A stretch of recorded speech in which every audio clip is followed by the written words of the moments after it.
Every night, my wife went into our son's room. One day I set up a camera and saw things I never could have imagined. If you have ever felt like a stranger trapped in your own home, then you need to hear my story. Hit that like button and let me know in the comments where you're watching from. Because what I'm about to tell you, well, it's a warning. My name is Julian Bishop. I'm 70 years old, and I am a prisoner. I'm not in a jail cell. I'm in my own living room, trapped in this squeaking, sterile hospital bed. The pain. That's the only thing that's real right now. It's not a dull ache. It's a hot, jagged piece of metal grinding against my bone right where the surgeon put in the new joint. I had a full hip replacement 3 days ago. Routine, the young doctor said, smiling. Easy for him to say. He's not the one lying here staring at the ceiling cracks at 3 a.m, feeling his own skeleton scream. You can't be alone, Dad. That's what my son Patrick said. He's 40. A successful fund manager, always looks like he just stepped out of a magazine, always smells like expensive cologne. So they all moved in. Temporarily, they said. Patrick, his sharp, ambitious wife, Maya, and my wife of 45 years, Caroline. They're all here to take care of me. They set me up right in the middle of the living room. I feel like a piece of broken furniture they haven't decided where to store yet. Caroline, she's 68, has been almost too perfect. Julian, honey, time for your pills. Are you comfortable, dear? Do you need the bedpan? Her voice is high and sweet, but it's constant. She flutters around me, her kindness so thick it feels like I'm suffocating in it. The painkillers they give me just make the world foggy. They don't stop the fire in my hip. They just stop me from yelling about it. And the pain does one other thing. It keeps me awake. And when you're awake all night, when everyone else thinks you're asleep, you start to notice things. You hear things that aren't meant for you. It was 3 nights ago. 2:03 a.m., according to the glowing red numbers on the cable box. I was lying there, hip throbbing, when I heard it. The creak. I froze. It was the specific, high-pitched whine of our upstairs bedroom door. I've lived with that sound for 45 years. I know it better than I know my own heartbeat. My eyes strained in the darkness. The streetlights outside cast just enough gray light to see a shadow detach itself from the top of the stairs. It was Caroline. She was tiptoeing. I mean literally on the balls of her feet, one stair at a time, like a teenager sneaking out. My first thought was simple. She's going to the bathroom downstairs. Or maybe getting a glass of water, trying not to wake me. But then she reached the bottom of the stairs, and she turned right. My breath caught in my chest. The kitchen and the downstairs bathroom were to the left. The right was, well, it was just the old den. The room where Patrick and Maya were sleeping. My heart started a slow, heavy pound. Why would she go in there at 2 a.m? I watched her shadow stop right in front of their door. I saw her hand reach out, turn the knob with painful slowness. The door opened just enough for her to slip inside, and then it clicked shut, just as softly. And she was gone. I lay there, my mind racing. What the hell was that? Is Patrick sick? Did something happen to Maya? An emergency. I waited. I counted the ticks of the old grandfather clock in the hall. 1 minute. 5. 10.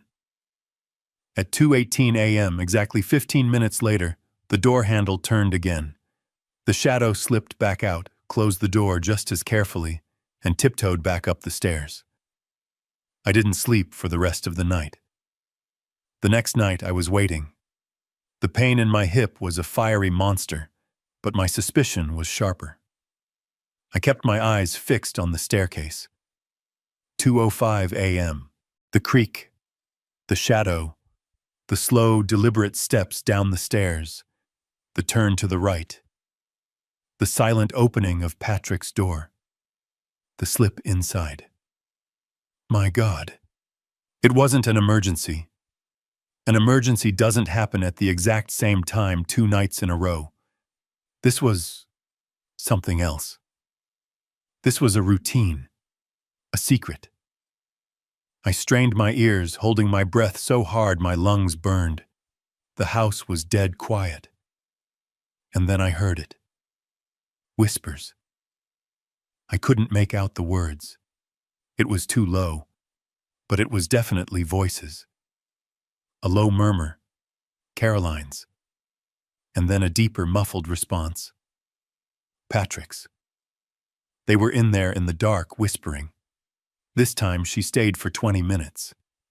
When she slipped out and went back upstairs, I was wide awake. Cold. Not from the air, but from something deep inside. Something was wrong in my house. Terribly wrong. And they were all treating me like I was just a piece of old broken furniture, too doped up on painkillers to notice. I didn't sleep for the next 2 days. I couldn't. During the day, the house was a performance. Caroline was the perfect doting wife. More coffee, Julian. Let me fluff your pillows, dear. Maya, my daughter-in-law, was the dutiful helper, always smiling, always asking if I needed anything, her voice dripping with artificial sweetness. And Patrick was the golden boy. He'd sit by my bed for a few minutes before he went to work, which meant taking his laptop into the kitchen to make important calls. He'd pat my shoulder. "Attaboy, Dad. You're looking stronger. You'll be back on your feet in no time." They were all liars. I watched them, and I noticed something. Patrick. He wouldn't meet my eyes. Not directly. He'd look at my forehead or my chin or at the wall just over my shoulder. When I tried to lock eyes with him, he'd suddenly remember an important email he had to send. The act was good. It was too good. They were all trying too hard. The 5th night after my surgery, I was ready. The pain in my hip felt like a distant storm, but the knot in my gut was immediate, and it was cold. I'd taken my painkillers an hour early, hoping I'd be clear-headed. I needed to be. I watched the red numbers on the cable box flip. 2:06 a.m. And then right on cue. 2:07 a.m. Crack! The sound from the upstairs bedroom. The shadow detaching itself from the landing. Caroline. She moved down the stairs a little faster this time, a little less cautious. She was getting comfortable with this. She turned right, slipped into their room. The door clicked shut. I closed my eyes, focusing all my energy, every part of me, on listening. I listened past the throb in my hip, past the ticking clock, past the hum of the refrigerator in the kitchen. At first, nothing. Just silence. And then, a new sound. It wasn't whispering. It was a sniffle. A sharp intake of breath, like someone trying to hold back something. And then, a sob. It was quiet. Desperate. The sound of a man trying to cry without making any noise. It was a choked, guttural sound, and it made my skin crawl. It was Patrick. I was sure of it. That was my son, a 40-year-old man, a vice president, a guy who drove a $60,000 car and talked about market volatility and leveraging assets. That man was in his bedroom in the dark at 2 a.m, sobbing like a lost child. And my wife was in there with him, whispering, "What chauffeured him?" This wasn't just weird.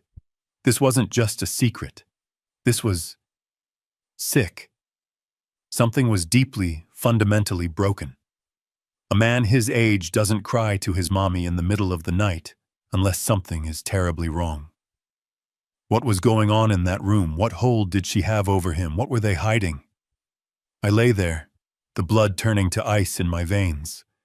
The pain in my hip was gone, replaced by a cold, hard dread. I had to know. I didn't care what it took. I didn't care what I found. I was going to find out what was happening in my own house, under my own roof, right behind my back. The sun came up. I hadn't slept. Not 1 minute. My mind just kept replaying that awful muffled sound. The sound of my 40-year-old son, my son sobbing in the dark.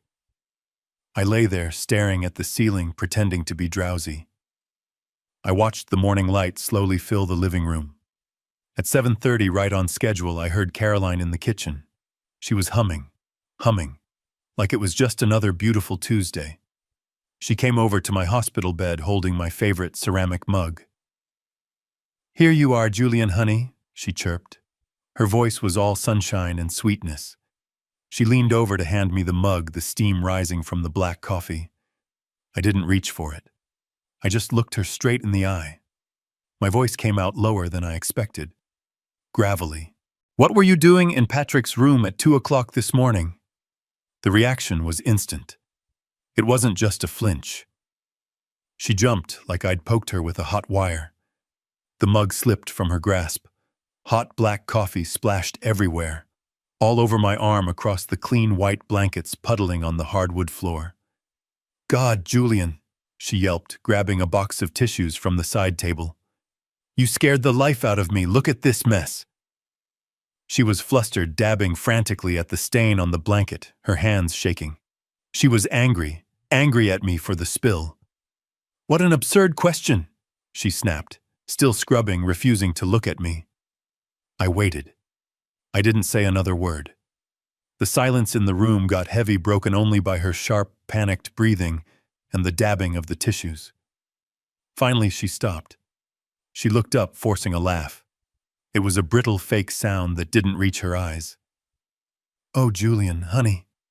She patted my good leg, the one that wasn't on fire. "You must have had a bad dream." "I wasn't dreaming," I said. My voice was flat. "It's been happening every night. Last night I heard him. He was crying." Caroline's smile froze. For just a fraction of a second, I saw it. A tiny crack in the mask. Pure, cold panic. But she was good. I'll give her that. She recovered instantly. She laughed again, louder this time, like I'd just told the most ridiculous joke. "Crying, Julian, honestly, you're starting to scare me. Patrick was fast asleep. Maya too. I think those new painkillers, they must be making you confused." She tapped the side of her head, her expression now one of patronizing concern. "You know hallucinations. It's a very common side effect, dear. Maybe I should call the doctor and have him adjust your dosage." And that was the moment. It wasn't the secret visit. It wasn't even the sound of my son crying. It was the lie. The smooth, easy, practiced way she dismissed me. The way she looked at me like I was a senile old fool. A confused patient who couldn't tell the difference between reality and a drug-induced dream. She thought I was stupid. She thought the pills had turned my brain to mush. She stood right there, smelling of soap and spilled coffee, and lied straight to my face. In that second, all the suspicion, all the cold dread from the night before, it didn't just stay. It caught fire. It crystallized into a hot, white rage that burned away all the pain in my hip. She was hiding something, and she thought I was too old and too sick to figure it out. She had no idea who she was dealing with. "You're hallucinating, dear." That's what she said to me. Hallucinating. Let me tell you something. That lie infuriated me more than the secret visits. Because it wasn't just a lie, it was an insult. It was her telling me that my mind was broken, that I was just a confused old man who couldn't be trusted. And let me tell you why I'm so angry. Let me tell you what I did just 2 weeks ago. The single, stupidest, most trusting, most idiotic thing I have ever done in my 70 years on this earth. I was sitting right here in this living room before the surgery. Patrick and Maya were here. They had spreadsheets and website printouts. They were talking about their dream house, a beautiful place over in the suburbs. White picket fence, big yard. "It's for the grandkids, Dad," Patrick said. "Grandkids I don't even have yet. We just can't get the mortgage right." Maya chimed in, her voice smooth as silk. "The interest rates. They're killers. We'd be house poor forever. I listened. I looked at my only son. I thought about my legacy. What was I working for all these years? So I did it. I called my financial advisor. I cashed out everything. My entire 401k, my pension fund, everything. $850,000. That's 4 or 5 years of my life. 45 years of getting up in the dark, of supervising construction crews in the freezing cold and the blistering heat. 45 years of sweat, of back-breaking work, of saving every single dime I could. My entire life's work. I wrote a cashier's check to my son Patrick Bishop for $850,000. No mortgage, son, I told him. You buy it outright. You start fresh. I gave them my entire future. And now that my money is in their account, my wife is sneaking into my son's room every single night at 2 a.m. My son is sobbing in the dark, and both of them are standing right here in my living room, lying to my face, telling me I'm the one who's confused. They think I'm a fool. They think I'm just a senile old man with a new hip and a broken brain. They're about to find out how wrong they are. My rage was a quiet, cold thing. It was better than the painkillers. It focused my mind. For the next 2 days, I became the perfect patient. I stopped asking questions. When Caroline brought me my coffee, I smiled and said, "Thank you, dear." When Maya asked if I needed my pillows fluffed, I nodded gratefully. And I started sleeping a lot more. It's amazing what you can hear when people think you're unconscious. I'd let my head loll to the side, let my breathing go deep and rhythmic, even let out a little snore now and then. The living room was the center of the house. They had to walk past me. They made their calls right there, just feet from my bed, their voices hushed but confident. They thought I was just a lump of old flesh, half drugged and fading. They had no idea I was a hunter, and I was listening. It was Thursday afternoon. Caroline had gone out to pick up my prescriptions. Patrick was upstairs resting. Maya was in the living room, pacing back and forth by the window, talking on her phone. I was asleep. My eyes were closed. My breathing was steady. "I'm telling you, it's perfect," she whispered into her phone. I recognized the voice she was using. It was the same silken, sharp voice she used with Patrick. This was Maya, the real Maya. She laughed, a low, sharp sound. "He's completely out of it. The pills have him half dead to the world. He just lies there, Julian. He has no idea what's going on." My fingers tightened on the bed railing. Keep pretending. Keep sleeping. Caroline is handling Patrick," Maya continued, and her voice dripped with contempt. "She's got her own way of keeping him in line. It's pathetic, but it's working." There was a pause. I could hear the faint sound of the person on the other end, but I couldn't make out the words. "Look, I don't care about their weird little thing," Maya snapped.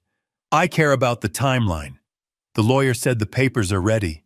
We just need the old man to sign the power of attorney." My heart stopped. Power of attorney. My mind, sharp and clear from the adrenaline, flipped through every conversation I'd had in the last 2 weeks. The house, the check, the $850,000. Not once had anyone mentioned a power of attorney. You don't need a power of attorney to buy a house with a cashier's check. Maya was pacing closer to my bed. "Yes, next week," she whispered. "Probably Friday. Caroline will tell him it's just final paperwork for the house. He'll sign. He trusts her." She let out a small, triumphant laugh. "And as soon as he signs that, we have everything." Everything? What did everything mean? I gave them the $850K. What more was there? "No, you're not listening," Maya said, her voice impatient. "The $850,000 was just the first step. The power of attorney. That gives us access. The trust. The other accounts. This house, everything. He'll be completely under our control. He's just a clueless old man. He'll sign anything she puts in front of him. A cold, bottomless pit opened in my stomach. This wasn't about a dream house. This wasn't about avoiding mortgage interest. This was a hostile takeover. They weren't just taking the money I gave them. They were planning to take everything else. My entire estate, my autonomy, my life. The $850,000. That was just the bait to get them into the house. The hip surgery, that was just the opportunity. And I was the target. Maya hung up the phone. I heard her sigh, a long, satisfied sound. I heard her walk into the kitchen, the clink of a glass as she poured herself a drink. I lay there frozen, not by the pills, but by pure, cold terror. They were going to strip me of every last cent I had. They were going to leave me with nothing, trapped in this bed, legally powerless, while they drained my life's work. And Caroline, my wife, she wasn't just sneaking into Patrick's room to comfort him. She was in on it. She was the key. She was the one who was going to hand me the pen. I needed proof. Hearing it was one thing, but I needed to see it. I needed to see what they were doing in that room.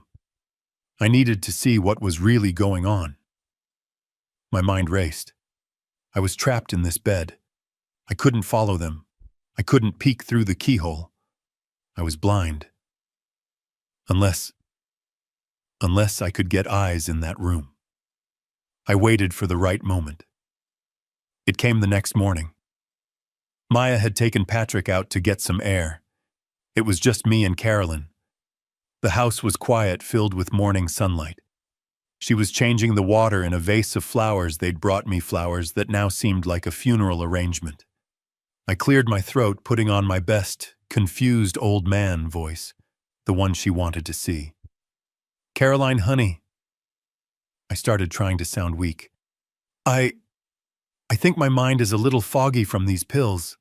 I thought I heard Maya on the phone yesterday. Did she say something about a lawyer? Something about papers? I watched her back. She didn't stiffen. She didn't drop the vase.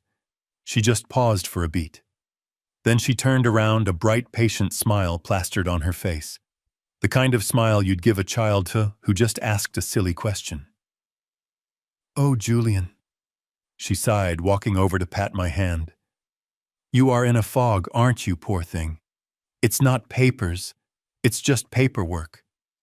"Paperwork?" I asked, playing dumb. "Yes, just boring bank stuff, honey. You know how these things are." She sat on the edge of the chair near my bed, her voice dropping into that confidential, let-me-handle-it tone she'd used for 45 years. "It's just for the house closing. With that big, lovely check you gave Patrick, the bank just needs an authorization, so he can sign the final documents for you." "An authorization?" "Yes, what did the lawyer call it? A power of attorney. Just a simple form. It just means Patrick can go to the bank and sign the final closing papers for you. Think about it, Julian." She leaned in, her eyes wide with fake sincerity. "Do you really want to drag yourself out of this bed with that hip and sit in a stuffy bank office for 3 hours? Of course not. Patrick is happy to do it for you. It's just a standard form. We'll bring it to you on Friday. You sign it right here in bed and it's all done. Easy." She smiled. "It's just us taking care of you, honey, letting you rest and heal." A standard form. My blood didn't just run cold, it froze solid. I have run a $70 million construction business. I have signed contracts that build skyscrapers.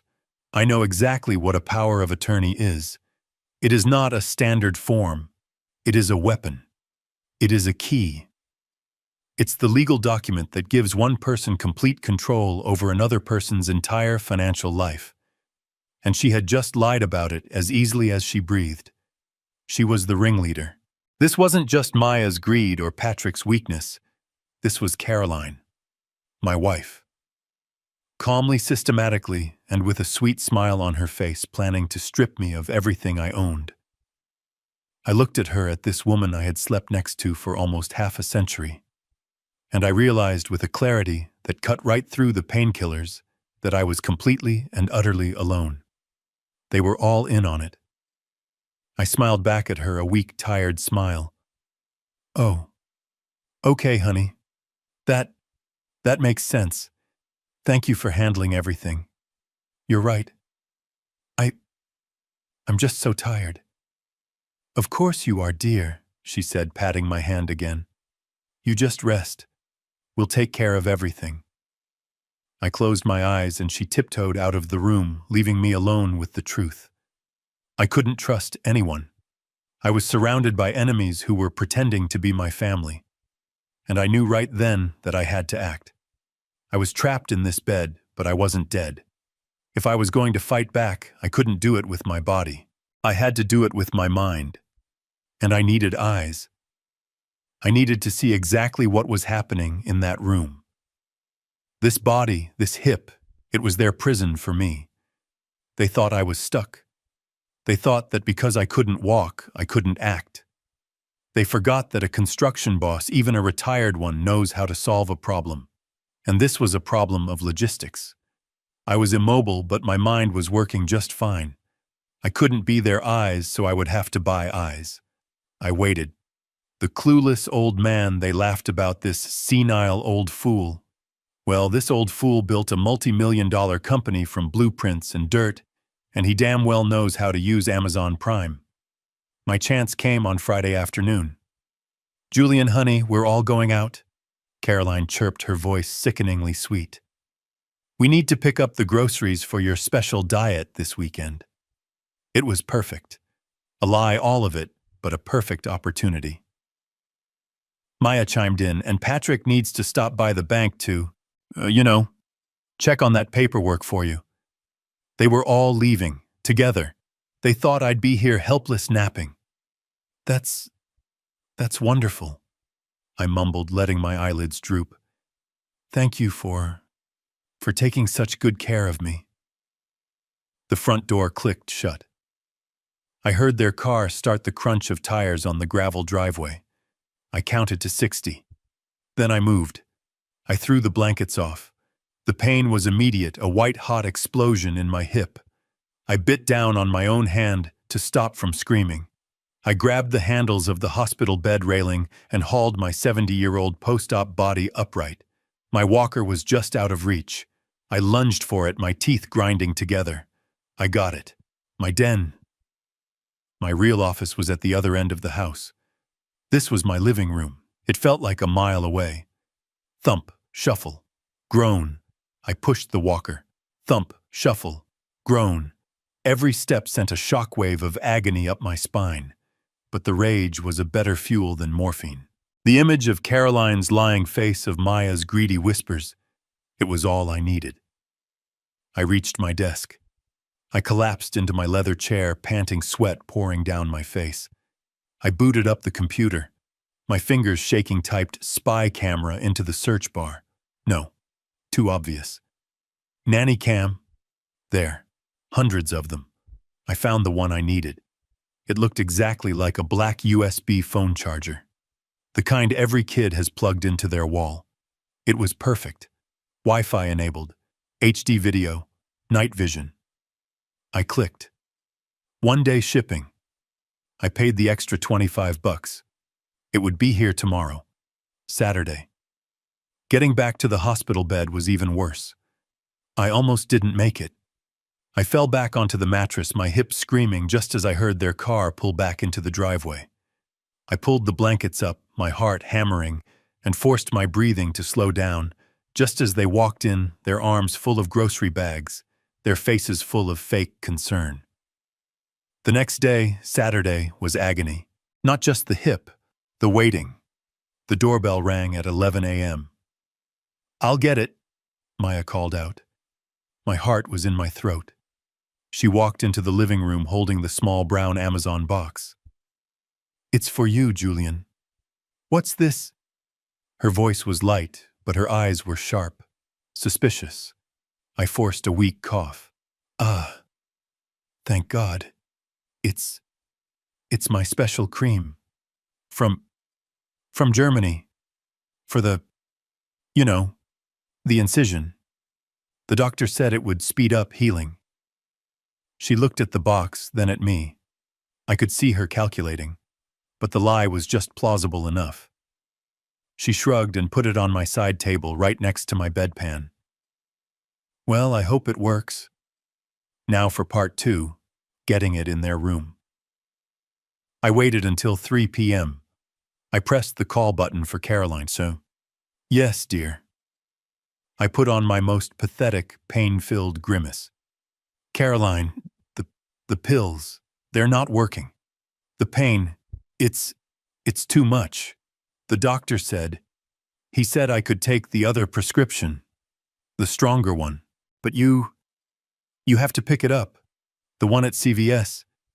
Right now, she asked annoyed. Please, I gasped, clutching my hip. It's really bad. She sighed. Fine, I'll go.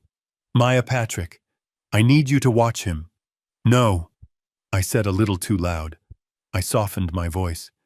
Please, honey, just go. I just want to be quiet. I'll just sleep until you get back. Please, no hovering. She looked at me, then nodded. All right, I'll be back in 30 minutes. The front door closed. This was it. No second chances. I grabbed the box, tore it open with my teeth. The little black cube. Perfect. Thump, shuffle, groan. I pushed the walker, my hip on fire, out of the living room, down the short hall to the den. I pushed the door open. The room smelled like them. Maya's perfume, Patrick's cologne. The TV was on the dresser right across from their bed. I hobbled over. Behind it, a power strip. Thank God. My hands were shaking so hard I could barely hold the little cube. I shoved it into the socket. A tiny blue light blinked on, then vanished. It was active, but the angle was wrong. It was pointing at the ceiling. I needed to aim it. I looked around. My eyes landed on an old paperback book Patrick had left on the dresser. I grabbed it, ripped out a wad of pages, and folded it. I unplugged the charger, jammed the wad of paper behind it, and plugged it back in, tilting it, angling it, down, pointing it right at the goddamn bed and the chair next to it. It was perfect. I heard a car door slam outside. She was back. My blood ran cold. I didn't have time to be careful. I abandoned the walker, grabbed the door frame, and half dragged, half fell my way back into the living room. Every movement a fresh stab of agony. I scrambled into the hospital bed, pulling the covers up, just as the front door opened. Caroline walked in, holding a white paper bag. They said it'll be another hour, Julian. The pharmacy is... She stopped. She stared at me. I was drenched in sweat. My face was pale as a ghost, and I was breathing like I'd just run a marathon. Julian, are you all right? She asked, her voice sharp with suspicion. You look terrible. I let out a long theatrical groan. The pain, Caroline, it's... Just get me some water, please. She watched me for a long second, her eyes narrow. Then she turned and went to the kitchen. I sank back into the pillows, my body screaming, my heart pounding. But I was smiling. I had my eyes. Now all I had to do was wait for 2 a.m. That night I didn't sleep. I don't think I even blinked. I just lay there staring at the dark. The house was a tomb. The only sound was the grandfather clock in the hall, ticking, ticking, ticking, counting down. My hip was a dull background roar, but I barely noticed. My heart was pounding a slow, heavy rhythm against my ribs. I had the iPad hidden under the covers, clutched in my hand. My thumb was resting on the on button, the glass cold against my skin. I watched the red numbers on the cable box flip. 1:55 a.m. 1:59. Come on. Come on. My mouth was dry. What if she didn't come tonight? What if they suspected? No. They thought I was a confused, drugged-up old man. They were confident. 2:10 a.m. And then I heard it. The faint, familiar creak from the bedroom upstairs. Showtime. My fingers were shaking. Under the blanket, I pressed the power button. The screen lit up, casting a ghostly glow on my face. I squinted, jamming my thumb on the brightness control, turning it all the way down. I fumbled for the app icon. The little blue eye. Connecting. The little wheel spun. For one agonizing second, I thought it had failed. I thought the Wi-Fi was too weak. Then the screen flickered, and I was in. The picture was grainy, but it was clear. The angle I'd set. It was perfect. The camera's night vision cast a ghostly green-black glow over the entire room. I could see their unmade bed, the dresser, the chair next to it. I didn't have to wait. As soon as the image stabilized, I saw the doorknob on the far side of the screen turn. Slowly, silently. The door opened, and Caroline slipped in. She was just a dark shape in her nightgown, but I knew it was her.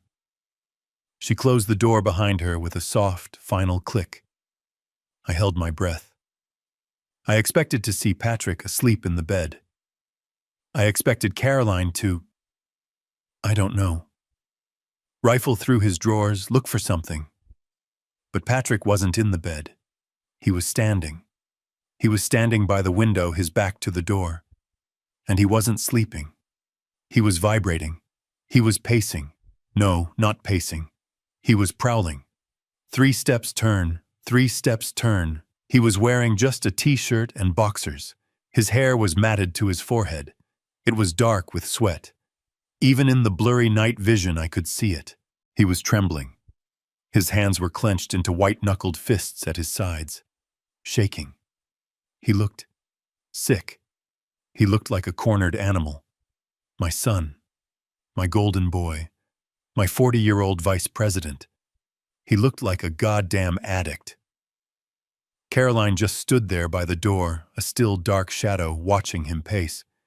She didn't seem surprised. She didn't seem scared. She seemed to expect it. I watched, my breath frozen in my lungs. I was paralyzed. Patrick didn't just take the bag. He snatched it. His hand darted out like a snake, his fingers closing around that tiny piece of plastic like it was a lifeline, like it was air and he was drowning. Thank you, thank you, thank you. He was muttering, his voice thick with tears and saliva. He scrambled away from her, crawling back to the chair, huddling over the bag. His back was to the camera, but I could see his shoulders shaking. I saw him lower his head.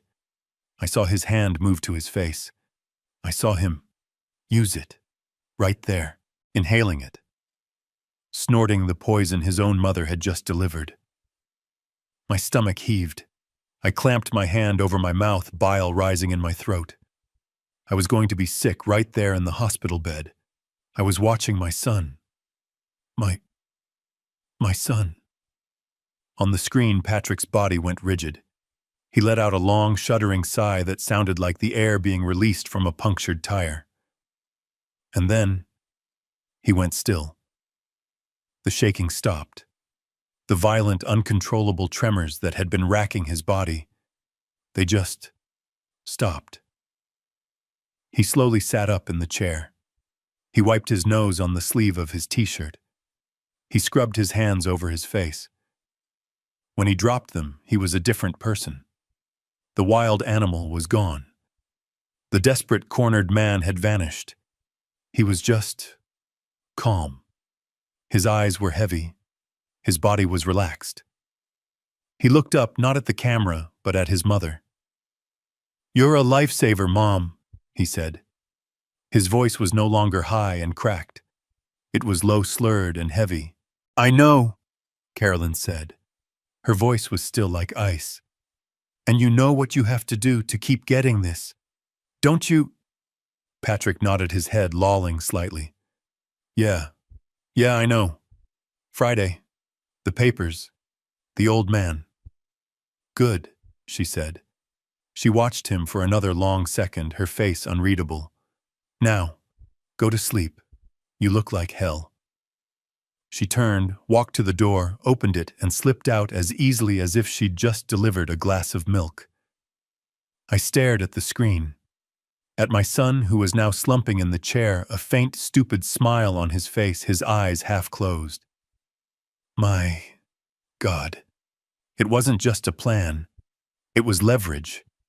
This wasn't an affair. This wasn't, I don't know, them plotting to put me in a home.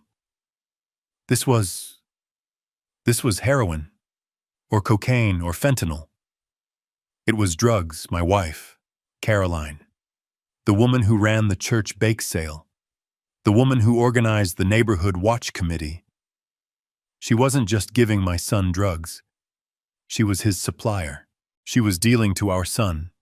She was feeding his addiction, using this horrible gut-wrenching sickness to control him, to blackmail him, to turn him into her willing accomplice, to steal every last penny I had on this earth.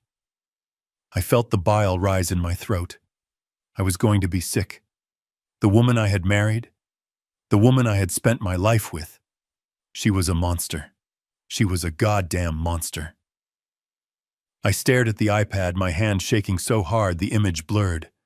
I wanted to throw up. I wanted to scream. I wanted to rip the wires out of this hospital bed, crawl across the floor and do something. But I didn't. I just watched. On the screen, my son Patrick was now calm. The desperate animal-like tremor was gone, replaced by a heavy-lidded, almost stupid calm. He was slumped in the chair, the faint, dopey smile I'd seen earlier plastered on his face. Caroline watched him. Her face was a mask of cold satisfaction. "Better now?" she asked. "Yeah," Patrick slurred. "Yeah, much better. You're a lifesaver, Mom." "I know," she said. Her voice was flat, all business. "And you know what you have to do to keep getting this, don't you?" Patrick nodded his head, lolling slightly on his shoulders. Yeah, I know. Friday. The papers. The old man." "That's right," Caroline said. She pulled the other chair closer, sitting down, leaning in. This was no longer a rescue mission. This was a business meeting. "It's not just the papers, Patrick. You need to understand exactly what's happening so you don't mess this up. Your father, Julian, he signed that $850,000 check." "I know," Patrick said, his voice thick. "He thinks that money is sitting in your checking account waiting for the house. It's not." My blood turned to ice. "My lawyer, Mr. Evans, he already helped you and Maya set up the irrevocable trust," Caroline whispered. "The $850,000 is already in it. It's already gone. Your father can't touch it. It's ours." I didn't know that. I thought, but what about the power of attorney then?" Patrick asked. He sounded confused. If we already have the money, why do we need him to sign the thing?" Caroline let out a sigh, the sound of a patient teacher explaining simple math to a very slow child. "The $850K is the bait, Patrick. It's the start. It's not the prize. The prize is everything else." She leaned in closer, and her voice dropped so low I could barely hear it. "The power of attorney gives me, control. It gives me his brokerage account. It gives me his other bank accounts. It gives me this house. It gives me the legal authority to move all of it, into the new trust." But he'll notice," Patrick mumbled. He's not stupid. He'll see the money is gone." And then I heard it. the line I had heard Maya whisper, but this time it came from my wife. Caroline laughed, a short, sharp, ugly sound that cut me to the bone. Notice Patrick look at him. He's a clueless old man, she said. Clueless. Old. Man. He's half dead on painkillers, she continued. He's weak. He's confused. He's already hallucinating. Remember this morning when he thought I was in here? It's perfect. By the time he's clear-headed enough to notice anything, I will have every single penny. And if he does make a fuss, if he tries to fight it. She paused. She reached out and patted Patrick's cheek, a gesture that looked almost tender, but was full of menace. Then he's just a confused, senile old man who's angry we're protecting his assets. He signed the papers. Who is a court going to believe a patient who's been on high-dose opioids for a month? Or his loving, devoted wife and son who have legal control? This was the plan. This was the full, ugly, rotten core of it. They weren't just stealing from me. They were going to bury me. They were going to steal my money, my house, my sanity, and my name. They were going to paint me as a lunatic, a senile old fool who couldn't be trusted, all while my wife, kept my son chained to her with a bag of white powder. Patrick just nodded, his eyes closing. The drugs were pulling him under. Okay, Mom, he slurred. Okay, you're so smart. You take care of it. I always do, Patrick, she whispered. I always do. She stood up. She looked at him slumped in the chair. A look of, I don't know, disgust, pity. It passed in a second. She turned, walked to the door, opened it, and slipped out. I sat there in the dark, my iPad clutched in my hand, the screen now black. I was 70 years old. I had just lost my son. I had just lost my wife. I was about to lose everything I had ever worked for. I had never in my entire life felt so completely and utterly alone. But that loneliness, it didn't last. It burned away. And in its place, something else took root. Something cold and hard and sharp. They thought I was a clueless old man. They thought I was weak. They thought the fight was already over.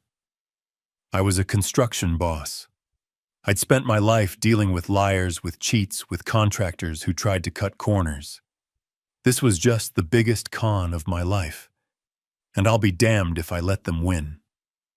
I turned off the iPad. The screen went black, but the image was burned onto the back of my eyes. The ghostly green image of my son, slumped and smiling. The shadow of my wife standing over him like a vulture. I wanted to scream. I wanted to roar. I wanted to rip this IV out of my arm and tear that door off its hinges. My whole body was shaking, not with weakness, with a rage so pure and so hot, it scared me. It was a chemical fire in my veins burning away the fog of the painkillers, the weakness of the surgery. She was killing him. That was the thought that kept circling. She wasn't helping him. She wasn't comforting him. She was killing him. She was feeding him poison, measuring it out, keeping him just sick enough, just desperate enough to be her puppet, to steal from me. Clueless old man. The words echoed in my head, but now in Caroline's voice. Maya had said it, and now Caroline had confirmed it. That's what I was to them, not a husband, not a father, just a thing, a bank vault with a faulty lock. An old, confused obstacle to be managed, drugged, and discarded. 45 years. 45 years I had worked. I had provided, I had loved that woman. I had looked at that boy, my boy, and felt pride. And it was all. What a lie. A 45-year con. The pain in my hip was nothing. This was the real pain. It was a hollow, cold, gaping wound right in the center of my chest. I lay there in the dark, my hand clamped over my mouth, and I did something I hadn't done since my own mother died. I cried. silent, hot, angry tears that ran down my temples and into my ears. But the crying only lasted a minute, because right behind the grief, right behind the shock, was that cold, hard thing, that new thing, resolve. They thought I was weak. They thought I was finished. They thought the fight was already over. But I had something they didn't know about. I had the little black cube plugged into the wall. I had the recording. A part of me wanted to stop, to delete the video, to pretend I'd never seen it, to just let them take the money and go, but another part, the part of me that had built a company from nothing, the part of me that had faced down union bosses and crooked inspectors, that part of me said one thing: don't stop now. This isn't enough. You have the what. You have the how. But you don't have the why. Not all of it. I needed to know the whole truth, every last rotten piece of it. And I needed more evidence. I needed to let them walk right into the trap. I wiped my face on the hospital blanket. I took a long, shuddering breath. I picked up the iPad, my hand steady now. I would keep recording. I would keep pretending. I would be the most confused, clueless, senile old man they had ever seen. Until Friday. On Friday, this old man was going to bite back. I kept the video feed live. My hand was shaking, but I didn't dare turn it off. I had to see this thing, through to the end. On the iPad screen, Patrick's body, which had been vibrating with that horrible, sick energy, went still. He was slumped in the chair, his breathing suddenly deep and even. The desperate, animal-like tremor was gone. It was just gone. Replaced by a thick, heavy, unnatural calm. He was still, his eyes half closed, a faint, stupid, slack-jawed smile on his lips. Caroline didn't move. She just stood over him, a silent shadow watching him. Her arms were crossed. She wasn't a mother. She was a zookeeper, checking to make sure the tranquilizer dart had done its work. She was waiting. After a long, terrible silence, a full minute, where the only sound was the hum of the air conditioner, Patrick's head rolled on his shoulders. He looked up at her, his eyes heavy-lidded, unfocused. Maya's getting nervous, he slurred. The words were thick, running together like his tongue was too big for his mouth. She keeps asking about Friday. She says the old man, he has to sign the papers on Friday. Caroline's face didn't change. She didn't smile. She didn't frown. She just nodded slowly, as if he were discussing a grocery list. Maya needs to learn some patience, she said. Her voice was a low, cold whisper, but it cut through the silence. Her nervousness is a liability, but she's right. Friday is the day. You just have to hold it together, Patrick. Just 2 more days. Can you do that? Can you stop this?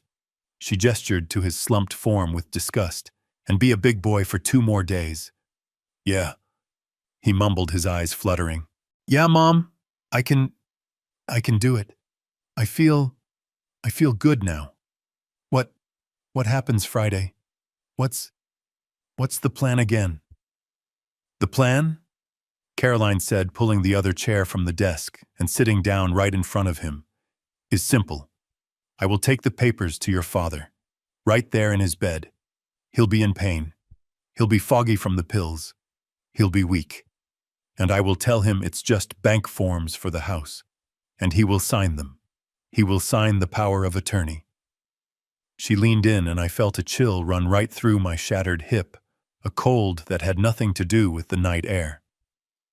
The second he signs, she continued, the second that ink is dry, my lawyer, Mr. Evans, will take that document, and he will transfer everything. Patrick frowned, his drugged brain trying to keep up. Transfer? What I thought we already got the $850,000. Caroline let out a long, slow sigh. It was the sound of a patient teacher explaining something to a child, a very, very slow child. "Patrick," she said, her voice sharp with contempt. "We have the $850,000. That money is already in the irrevocable trust. It's gone. It's ours. He can't touch it. I made sure of that with Mr. Evans when your father was in surgery. That money was moved the second his anesthesia kicked in." My God. It was already gone. They'd done it during the surgery, while I was unconscious. Then why? Patrick asked, his voice a confused mumble. Why the papers? If we have the cash, why the power thing? Why does Maya care? Because Maya is greedy, Caroline snapped. But for once her greed is useful. Patrick, use your head. The 850K is bait. It's the start. It's not the prize. The prize, is everything else. She leaned in even closer, her voice dropping to a conspiratorial whisper that the camera's microphone barely caught. The power of attorney gives me control. It gives me his brokerage account. It gives me his other bank accounts, his stocks, his bonds. It gives me this house. It gives me the legal authority to move all of it, into the new trust, where he can never ever find it. Do you understand? By the time he's well enough to even think about checking his statements, there will be nothing left. A zero balance. Everywhere. Patrick was quiet for a long time. Even in his drug-induced haze, the sheer scale of what she was saying seemed to be sinking in. But he'll notice, Patrick mumbled, shaking his head. He's not stupid. He'll see the money is gone. He'll call the bank. He'll call the cops. And then I heard it. Carolyn laughed. It wasn't a happy sound. It wasn't a sound of joy. It was a short, sharp, ugly burst of air. It was the most terrible sound I had ever heard in my 70 years. "Oh, Patrick," she said, and her voice was filled with a cold, sharp poison that I had never heard before. "He won't notice anything. And do you know why? Because he's a clueless old man." Clueless. Old. Man. My hand tightened on the iPad. "He's half dead on painkillers," she continued, her voice a cruel purr. "He's weak. He's confused. He's already hallucinating. Remember this morning when he thought I was in here, when he heard you crying? It's perfect. He's already proving our case for us." Our case? Yes, she said. Her voice was pure ice. Our case. The one that says he is mentally incompetent. He's seeing things. He's hearing things. He's confused. He's in constant pain, and he's on heavy narcotics. He is in no condition to manage his own affairs. He is a danger to himself. My blood stopped. This was beyond theft. This was a murder of my mind. So, Patrick was slurring, trying to follow her logic. So, we take the money, and we say he's crazy. Exactly, Caroline said. She reached out and patted his cheek, a gesture that looked almost tender, but was filled with menace. It's the perfect plan. By the time he's clear-headed enough to notice anything, I will have every single penny. And if he does make a fuss, if he tries to fight it, who is a court going to believe? A patient who's been on high-dose opioids for a month. A confused old man who hears things in the night. She smiled, and the night vision camera caught the horrible, empty expression in her eyes. Or will they believe his loving, devoted wife and his loyal, caring son who have legal control and are just trying to protect his assets from his own failing mind? She stood up, her shadow looming over him. This is the plan, Patrick. It's the only plan. We get rich, and your father, he gets the care. He deserves.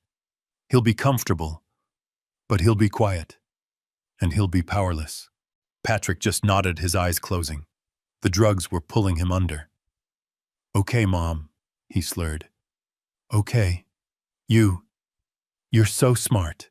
You take care of it. I'm tired. I always do, Patrick, she whispered. I always do. Now go to sleep. You look like hell. She turned, walked to the door, opened it, and slipped out, closing it with a soft, final click. I sat there in the dark, my iPad clutched in my hand, the screen now showing only my slumped, unconscious son. They were going to bury me. They were going to steal my money, my house, my sanity, and my name. They were going to paint me as a lunatic, a senile old fool who couldn't be trusted, all while my wife, kept my son chained to her with a bag of white powder. They thought I was a clueless old man. They thought I was weak. They thought the fight was already over. I was a construction boss.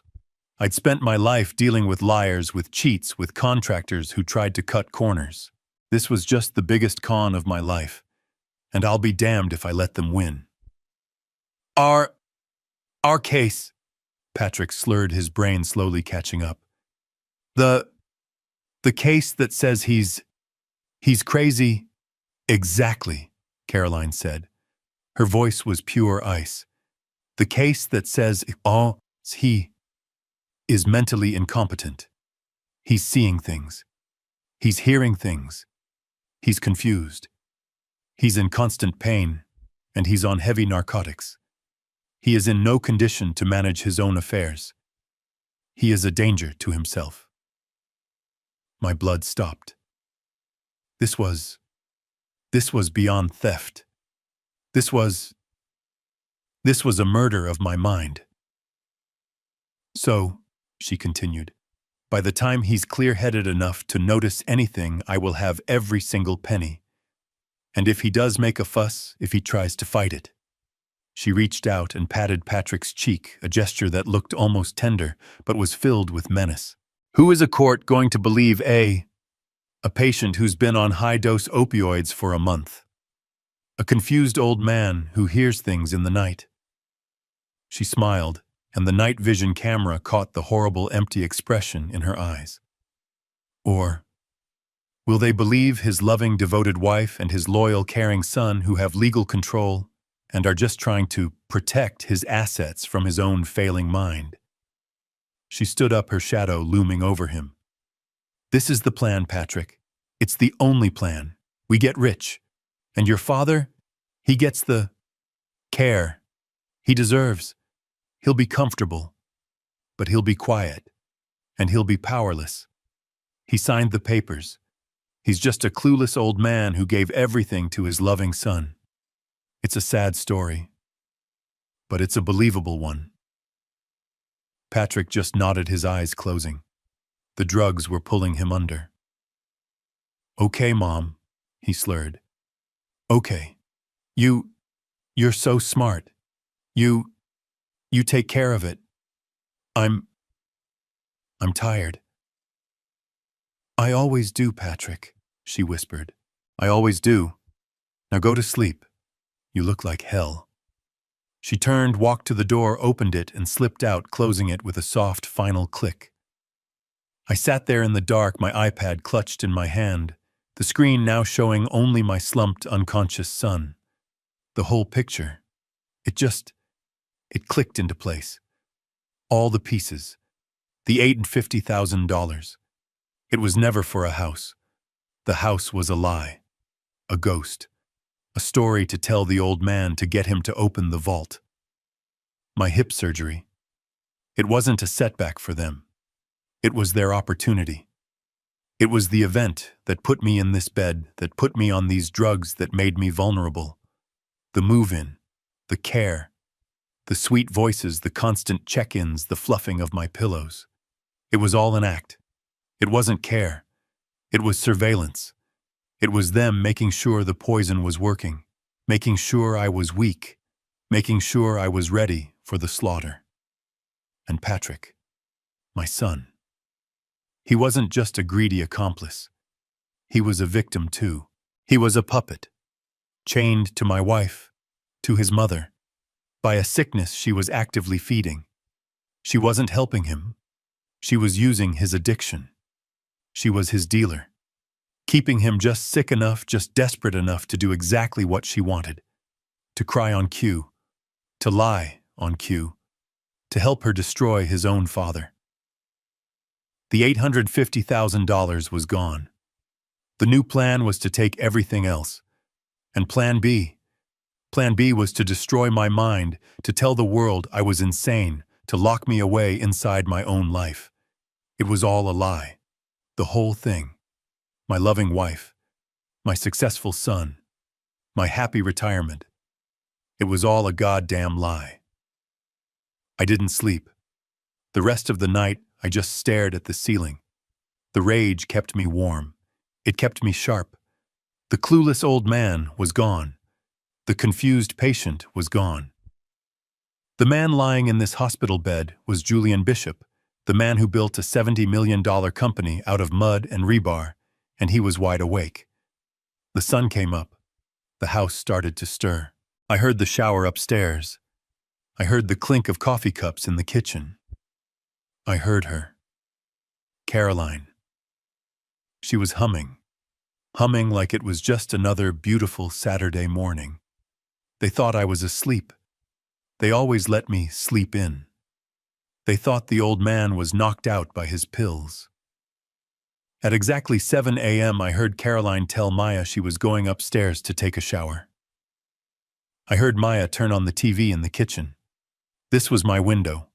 My cell phone was on the nightstand right next to the glass of water they left for me. My hand shot out, grabbed it, and pulled it under the covers. My fingers were steady. I hit 1 on my speed dial. It rang once. "Yeah," a gruff voice answered. "No hello, that's why I hired him 30 years ago. Tony Petrocelli." "Tony," I whispered, my mouth close to the phone. "It's Julian." "Julian, what's wrong? You sound—" "Code red, Tony," I said. The line went dead silent. Code red was our old signal, from the business days. It meant everything had gone to hell. It meant stop whatever you are doing, drop the coffee, walk out of the meeting. It meant someone was trying to steal the company. It meant a lawsuit was dropping. It meant asset protection. It meant war. "Where are you?" Petrocelli's voice was different now. It was the lawyer. "I'm at my house. I'm trapped. I need you here. Now." "On my way," he said. "Don't say another word to anyone." The line clicked dead. I put the phone back, and I waited.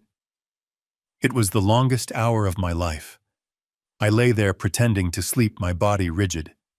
I could hear Maya on the phone in the kitchen laughing about some brunch plan. I heard Caroline come downstairs, humming again, her footsteps light. She was happy. She was just a few days away from being a very, very rich widow in every way but one. At 8:05 a.m., the doorbell rang. I heard Caroline's light footsteps. "Who on earth?" She opened the front door. "Tony." Her voice was a symphony of fake surprise. What are you doing here on a Saturday?" "Caroline?" I heard Petrocelli's voice rumble. He's a big man, built like a brick wall, always in a 3-piece suit, even on a weekend. "I was in the neighborhood. Just wanted to see how my old partner was holding up. Heard he had the surgery. Won't be a minute."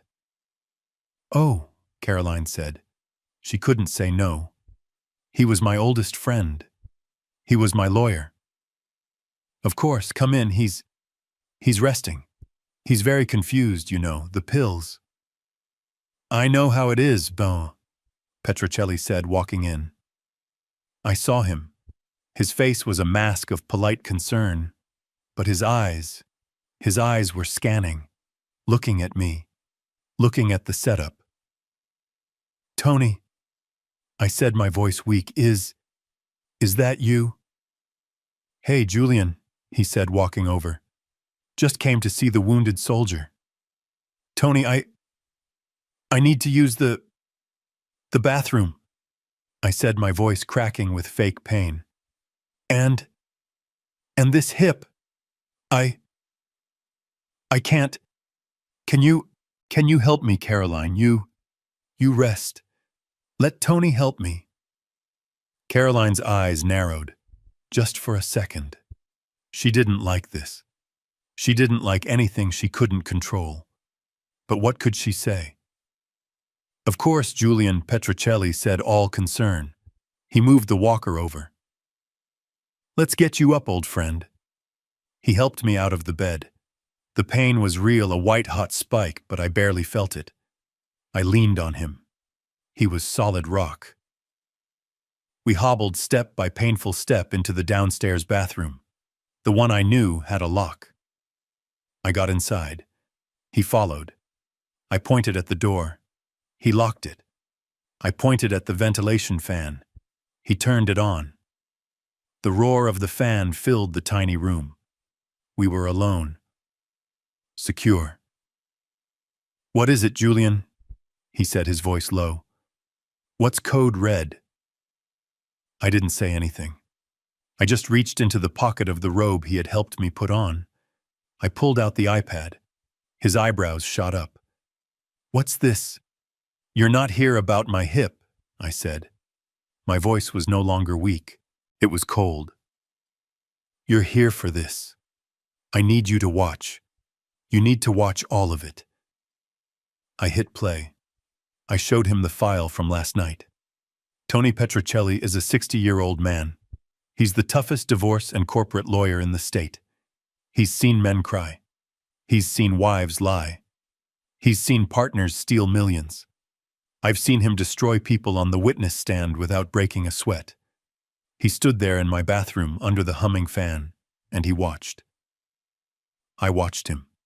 His face, normally ruddy, went pale. Not just pale.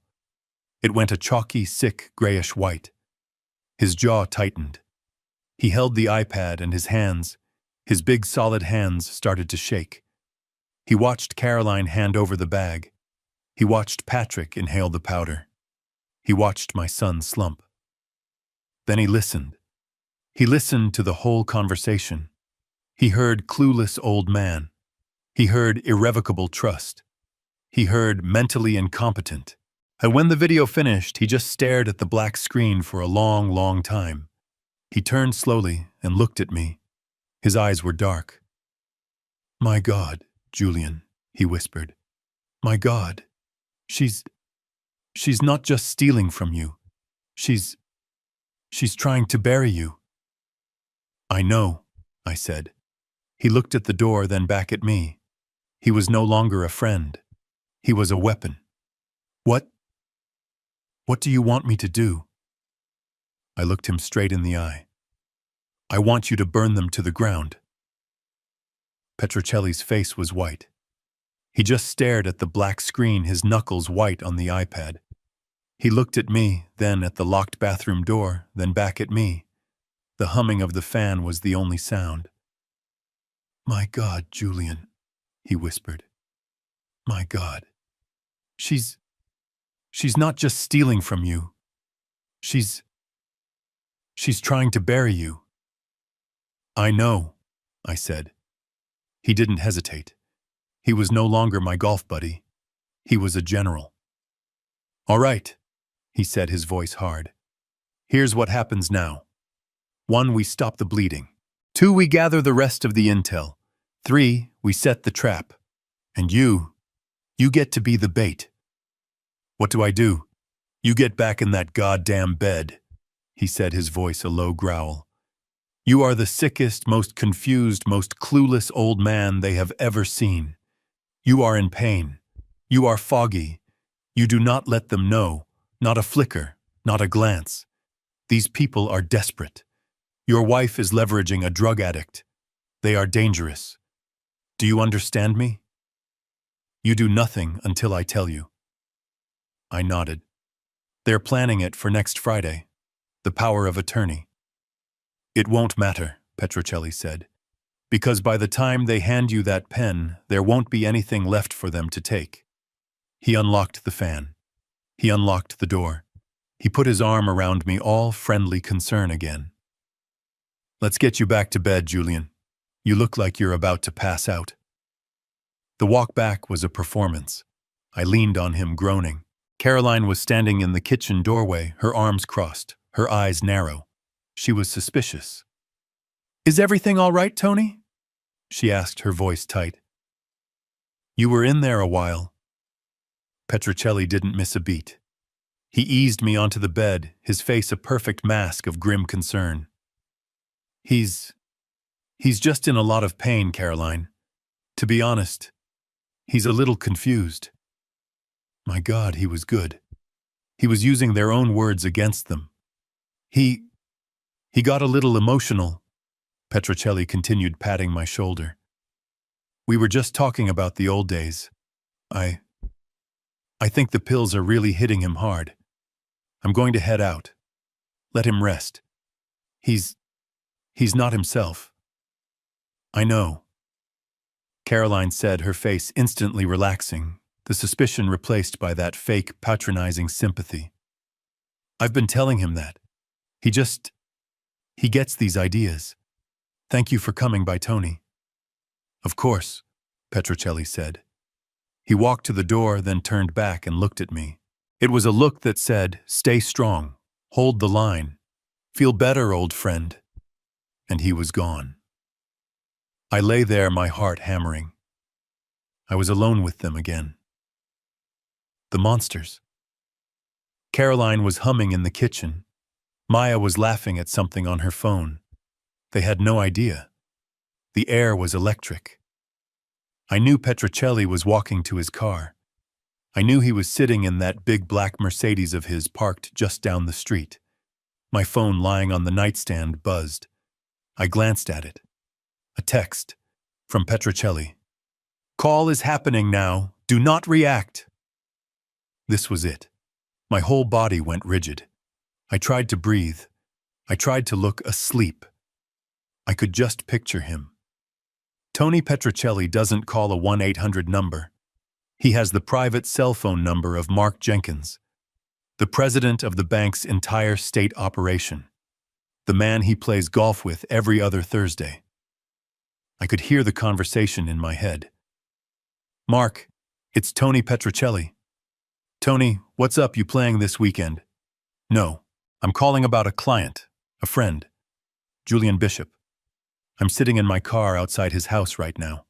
He is the victim of a coordinated high-level fraud, and it's happening as we speak." I could imagine the silence on the other end of the line. "What, Julian?" "He's a good man. He just moved 850,000. That's the one, Mark. And that money is gone. It was moved to an irrevocable trust set up by his wife and son while he was under anesthesia. They did it. It's done. But we're not calling about that money. We're calling about everything else." My God, Tony. I need a total hard freeze. Everything. His brokerage account, his checking, his savings, his safe deposit box. I want it all locked down effective 1 minute ago. Nothing moves. Nothing. Not a stock sale, not a transfer, not a withdrawal. Nothing. Do you understand me? Tony, I need Julian's authorization for that. I can't just... You have my authorization, Petrocelli would have snapped. I am his legal counsel. I am invoking emergency fiduciary power due to confirmed elder fraud and medical incapacitation. I have visual time-stamped proof of a conspiracy to defraud active coercion and the illegal distribution of a Schedule I controlled substance, all being used to facilitate this. A controlled substance. This isn't a family squabble, Mark. This is organized crime. His wife is the ringleader. His son is the accomplice. They are planning to drain his entire estate by next Friday by having him sign a power of attorney while he's on narcotics. I have video of it. So you have two choices. You can either freeze this account based on the sworn word of your lawyer, or you can be the bank manager who let a 70-year-old man's entire life savings get stolen on his watch. Your call. The silence in my living room was deafening. I'm doing it, I could hear Mark saying in my head. Locking it now. My God, Tony. Is Julian safe? He is for now. Because they don't know we're on to them. And you are going to keep it that way. No calls, no emails, no alerts. If anyone calls, especially his wife Caroline or his son Patrick, the system is down for maintenance. You got me? Got it. It's done. The accounts are frozen. My phone buzzed again. A new text. The bleeding is stopped. They can't touch a dime. Your part is next. Be the sick old man. I'm moving to phase 2. I'll be in touch. I let out a breath I didn't know I'd been holding for an hour. The $850,000, that money was gone. I had to accept that. That was the price of my stupidity. But everything else, my company, my retirement, my house, it was safe. It was locked behind a wall of ice that they had no idea was there. Caroline walked back into the living room, a bright, fake smile on her face. She was holding a cup of tea. Tony seemed intense. Is everything really okay, dear? I looked up at her. This thing, this monster wearing my wife's face. I forced a weak, confused smile. He's just worried about me. He thinks I look terrible. He's a good friend. Yes, she said, patting my hand, her skin cold on mine. A very good friend. You just rest now. I closed my eyes. You have no idea, I thought. The game is on. I looked up at Caroline, at this stranger wearing my wife's face, this monster who was planning my ruin. I forced a weak, confused smile. He's just worried about me, honey, I mumbled, letting my voice trail off. He thinks I look terrible. He's a good friend. Yes, she said, patting my hand, her skin cold on mine. A very good friend. You just rest now. Don't you worry about a thing. I closed my eyes and she tiptoed away, satisfied that the clueless old man was back in his box, confused and harmless. I lay there, my heart hammering, replaying Tony Petrocelli's final words in my head. Back in the bathroom, under the roar of the fan, after his face had gone that sick gray color, he had grabbed my shoulders. His grip was like iron. Julian, he'd said, his voice a low, hard growl. You need to listen to me, and you need to listen close. You get one shot at this. You cannot, and I mean cannot, confront them. Not yet. But Tony, I had started to say, the rage still burning in my throat. No, you shut up, and you listen. He hissed, his eyes burning into mine. You are not dealing with a greedy wife. You are dealing with a desperate addict, and the woman who is supplying him. These people are not rational. They are volatile. They are dangerous. If they know, if they even suspect, that you are onto them, they will panic. And a panicking addict is capable of anything. Do you understand me? Your life is in danger in this house. I had just stared at him. The cold truth of his words hit me. He was right. So this is what you do. He'd continued, his voice dropping even lower. You get back in that goddamn bed. You are the sickest, most confused, most clueless old man they have ever seen. You are in pain. You are foggy. You are weak. You do not let them know. Not a flicker. Not a glance. You are their puppet. You are their ATM. You are their senile patient who hallucinates in the night. You let them think they are winning. And the power of attorney, I whispered. Friday. They're bringing it on Friday. A slow, cold, predatory smile had spread across Petrocelli's face.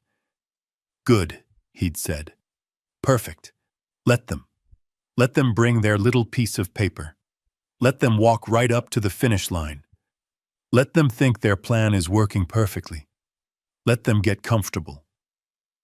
I had nodded, the cold resolve hardening in my chest, pushing out the pain. You play the part, Julian, he'd said, his hand still on my shoulder. You play the victim.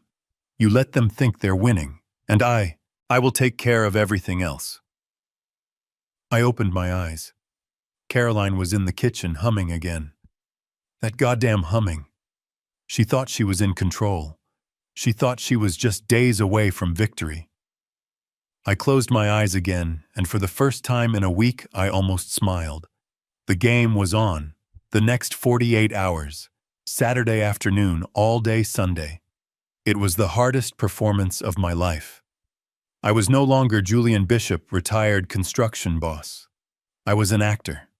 I was playing the role of the clueless old man, and I knew my life depended on it. Every groan was calculated. Every time I winced supposedly from the pain in my hip, it was a lie. I was really wincing at the sight of them. The lies. The sheer, suffocating thickness of their lies. Caroline was the star performer. She was always Caroline on the spot. She'd come in her face a mask of wifely concern, her voice dripping with fake sympathy. "How are we feeling, dear?" She'd ask, her hand cool on my forehead. "Is the pain better? I brought you some warm tea." Her touch, it felt like a spider. I wanted to recoil. I wanted to grab her wrist and tell her I knew everything. Instead, I gave her the performance she wanted. I'd squint, pretending to be confused by the fog of the painkillers. "Oh, Caroline, thank you. That's so nice. I'm just so tired. My head, it's so fuzzy." "I know, dear," she'd say, patting my hand. "That's just the medicine. You just rest. Don't you worry about a single thing. We're handling everything." Everything. The word hung in the air between us, heavy with a meaning only I understood. Maya. She was almost as good as Caroline. She didn't have the 45 years of practice, but she made up for it with sheer naked ambition. She'd float into the room, a bright plastic smile on her face, usually holding her phone. "How are we feeling today, Julian?" She'd chirp like I was a child. "I was just looking at the listing for the new house again. Oh, you're going to love the garden. We're so excited." The house," I'd mumble, letting my voice tremble. That's wonderful, Maya. You're a good girl. Taking care of me." "Of course we are, Julian," she'd say, leaning in, her eyes sharp and predatory even as her voice cooed. "We're family. We just want you to get better.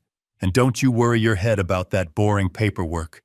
We're handling everything, only 2 more days and just until Friday. And then it's all settled. You won't have to think about a thing." She said it like she was talking about Christmas.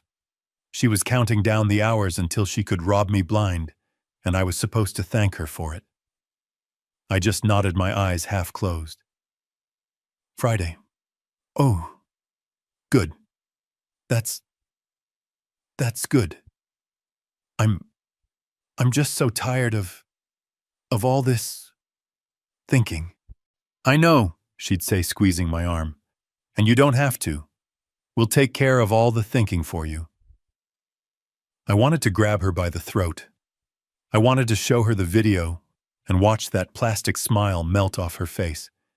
Instead, I just smiled back. A weak, tired, foolish smile. "Thank you, Maya. You're a good daughter." And Patrick, my son, he was the weak link. I watched him. He wasn't shaking anymore. He wasn't pacing. The 2 a.m. medicine from his mother was clearly working. He was calm, relaxed. His eyes were heavy, but the desperation was gone. He was the perfect docile puppet. He mostly avoided me. He'd stay in the kitchen or in the den making important calls. But Caroline, she was the director of this sick play. She would make him interact. "Patrick, honey," she'd call out. "Go say hi to your father. Go on, see if he needs anything." He'd shuffle over, his gaze fixed on the floor, on the wall, on anything but my eyes. "Hey, Dad, you okay?" I put every ounce of effort I had into looking him straight in the face. I put on my best, disappointed but loving father expression. Patrick, my boy, I'm just tired. But I want you to know, I'm so proud of you. Taking care of this big house deal. That's a lot of responsibility. You're a good son. I saw him flinch. He actually flinched. The word proud, it was like I'd stabbed him. He couldn't take it. Yeah, Dad. Well, he mumbled, backing away. Just rest. I gotta go make a call. He practically ran out of the room. He was weak. Caroline and Maya, they were the sharks. He was just the blood in the water. Caroline watched him go, then turned back to me, her smile back in place. He's just so worried about you, Julian. We all are. It's a stressful time, but it's almost over. She leaned in, fluffing my pillows again, her cold hand brushing my cheek. Only 48 more hours, she whispered like it was a sweet secret. Just until Friday. Then we can all finally relax. I closed my eyes. Oh yes, I thought. Friday is coming. I kept the performance up all day Sunday. It was exhausting. Smiling when I wanted to spit, nodding when I wanted to yell. I was the weakest man in the world, and I had never been stronger. Caroline, my loving wife, announced she was going to church. Of course she was. She was going to go sing hymns, her hands clasped in prayer while planning to destroy her husband and poison her son. The hypocrisy was so thick I could barely breathe. "You'll be all right, dear?" she asked, adjusting her hat. I'll just sleep," I mumbled. She left. The house was quiet. Patrick was in the den, resting. Maya was in the kitchen on her laptop, probably shopping online with the money I already gave them. After about an hour, I heard footsteps. Maya's. She walked from the kitchen, and her footsteps didn't stop in the living room. They went straight to the den. She opened the door. She didn't bother to knock. I heard her voice. "Patrick?" I fumbled for the iPad under my blanket. My hands were sweating. I pulled it out, angled it so the screen's glow was hidden, and I turned on the feed. The camera blinked to life. And the show began. Maya was standing in the middle of the room, her arms crossed. She was no longer the sweet, caring daughter-in-law. Her face was twisted into a mask of pure, ugly contempt. Patrick was sitting on the edge of the bed, his head in his hands. He looked terrible. He hadn't had his medicine yet. He was starting to tremble. "When is she giving you the money, Patrick?" Maya snapped. Her voice wasn't a coo. It was a razor blade. What money?" he mumbled, not looking up. "The money, Patrick. The allowance. Our cut. She was supposed to give us $20,000 from the trust last week. For, living expenses. Where is it I have a credit card bill that's due?" Patrick shook his head. I don't know. She said we have to wait. She said, Friday. Just wait until Friday. It's all happening." Maya let out a sound that was half laugh, half snarl. "Oh, Friday. Of course, it's always Friday. I am so sick of this, Patrick. I am sick of this house. I am sick of her, and I am sick of playing nursemaid to that old man out there." She pointed right at me at the living room. "I am sick of smiling," she seethed, "and fluffing his pillows, and listening to him mumble about the good old days, and pretending I give a damn about his stupid hip. I am done. I want my money." "Shut up, Maya," Patrick said. His voice was weak, but it was angry. Just shut up. Mom knows what she's doing. She has the plan. Just follow the plan." "The plan?" Maya laughed, a high, cruel sound. "Oh, I know she has a plan. And I know exactly how she's handling you, Patrick. I know all about her little plan for you." Patrick looked up, his eyes wide with panic. What are you talking about? You don't know what you're talking about. Oh, please, Maya said, taking a step closer to him. Don't. Just don't. I'm not stupid, Patrick. I'm not that clueless old fool in the living room. I know exactly what's going on. She leaned in, her voice dropping to a vicious whisper. I know why you get sick. I know why you shake. And I know what she does. Every single night. To make it all go away, I know she's controlling you with that trash. My heart stopped. My God. Maya knew. She knew about the drugs. I watched, frozen. Patrick's face crumpled. He was exposed. You're an addict, Patrick. Maya continued, her voice clinical cold. And your own mother, your sweet church-going mother, is your dealer. It's disgusting. It's pathetic. You told her, Patrick whispered, his voice breaking. You're working with her. I'm not working with her, Maya snapped. I'm managing her. Just like I'm managing you. I don't care what she does to you.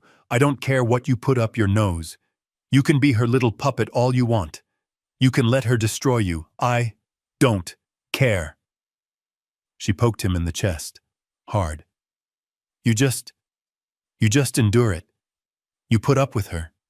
You let her control you with that filth. Because on Friday, we get the papers signed. We get the money. We get all of it. The stocks, the bonds, this house. She straightened up, a look of pure, greedy triumph on her face. And I am personally, she said, her voice slow and deliberate, going to make sure, personally, that Julian Bishop does not have 1 single cent left to his name. Not one. He won't even be able to afford the pills for that hip of his. And then, she said, smiling, you and your mother can play your sick little games all you want. You can buy all the trash you need. And I will finally be free of this entire sick family. And I will be rich. She turned her hair whipping around and stormed out of the room, slamming the door behind her. I sat there, the iPad heavy in my lap. She knew. She knew about the drugs, and she didn't care. She wasn't a victim of Caroline's plot. She wasn't an innocent bystander. She was a partner. She was just as bad, if not worse. She was watching it happen, encouraging it, using it, all for the money. It wasn't just Caroline. It was all of them. A 3-headed snake living in my house, coiling around my bed, just waiting to strike. And I was the only one who could cut off its head. I had the how. I had the what. But I still didn't have the why. Why would Caroline, my wife of 45 years, do this? It wasn't just the money. This was evil. To poison her own son, to keep him sick, to use him as a tool to destroy me. It was the action of a sociopath, a monster. And I had been sleeping next to this monster for nearly half a century. I couldn't just rest. I couldn't just wait for Petrocelli. I had to know. I had to know the reason. I kept the iPad under my blanket. I kept the app open. I spent all of Sunday after Maya's outburst just watching. I watched the empty room. I watched Patrick pace. I watched him sleep. I was a ghost haunting my own house, Sunday night. I was exhausted, but the rage was a fuel. My hip was a distant throbbing drum, but the betrayal was a siren in my ears. I waited. 1 a.m. Nothing. The house was silent. 2 a.m. Nothing. The door to the den didn't open. Caroline didn't come down. My heart hammered. Had they changed the plan? Did she suspect? Did Petrocelli's visit scare her off? No. I heard movement from the den. I heard a thud. Then a low, animal-like groan. He was in there, and he was sick. She was making him wait. She was letting the sickness take hold, letting the desperation build. She was turning the screw. 2:30 a.m., 2:45. The groan from the den was louder now. It was a horrible, guttural sound. He was in agony. And then at 2:51 a.m., creak. The upstairs bedroom door, my thumb shaking, tapped the screen. The feed came alive. Caroline slipped into the room. She was just a shadow. But Patrick, he wasn't pacing. He was on the floor. He was curled up in a ball at the foot of the bed, his body wrapped around a pillow, and he was convulsing. His whole body was spasming, his t-shirt dark with sweat. You bitch! He gasped, his voice a strangled sob. He saw her shadow by the door. You're late. You said too. You did this. You did this on purpose. Caroline didn't move. She didn't rush to him. She just stood there, her arms crossed. I was busy, Patrick. I had to make sure he was asleep. He's always asleep, Patrick roared. It was a pathetic, broken sound. He tried to get up, but his legs wouldn't hold him. He fell back against the bed. He's half dead. You just wanted to watch me suffer. I wanted to be sure, she said, her voice like ice. Maya's little performance this afternoon, it made me nervous. She's getting sloppy. You're all getting sloppy. Sloppy, he shrieked. I'm dying here. My skin, I can't. Please, Mom. Please, just give it to me. He was crying. The ugly broken sobs of a man at the absolute end of his rope. In a minute, she said. When you calm down. Calm down, he screamed. You did this to me. You're the one. All for him, all for his money. He grabbed a water glass from the nightstand, and with a final burst of strength, he threw it. It shattered against the wall just inches from her head. Caroline didn't even flinch. Don't you ever do that again, she hissed. Or what? Patrick screamed. He was sobbing, hysterical. Or what, you'll cut me off. You'll let me die. I hate you, and I hate him. He was pointing at the wall, pointing at me in the living room. I have always hated him, he shrieked, his voice cracking. His stupid, smug face. Attaboy, Patrick. You're a good son, Patrick. He's not my father, is he? The world stopped. My breath. It stopped. My heart felt like it had been seized in a cold metal fist. What Patrick was on his knees, now looking up at her, his face a mess of tears and sweat.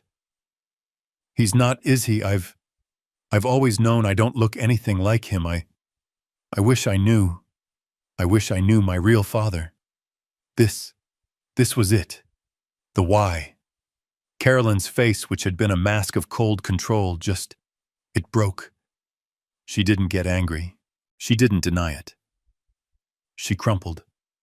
Her hand went to her mouth, and a real racking sob, tore out of her. Don't you say that, she cried. She was crying. Real tears. Don't you ever say that. She wasn't faking. She wasn't acting. She was broken. Your real father, she choked out, her voice thick with a 40-year-old venom I had never, ever heard. Your real father was a bartender, a stupid, handsome child from a trip I took to Reno before I married Julian. A mistake. She was sobbing, pacing, forgetting all about the plan, forgetting everything. She was lost in the past. He left me, she whispered, her voice raw. He abandoned me. The second I told him I was pregnant, he vanished. He left me with nothing. No money, no future. Just you. I couldn't breathe. Reno. 41 years ago, before we were married. She said she had gone to visit her aunt. And Julian, she continued, her voice trembling with rage. Julian, he was just there. He was stable. He was boring. He was safe. He was so stupid and honorable.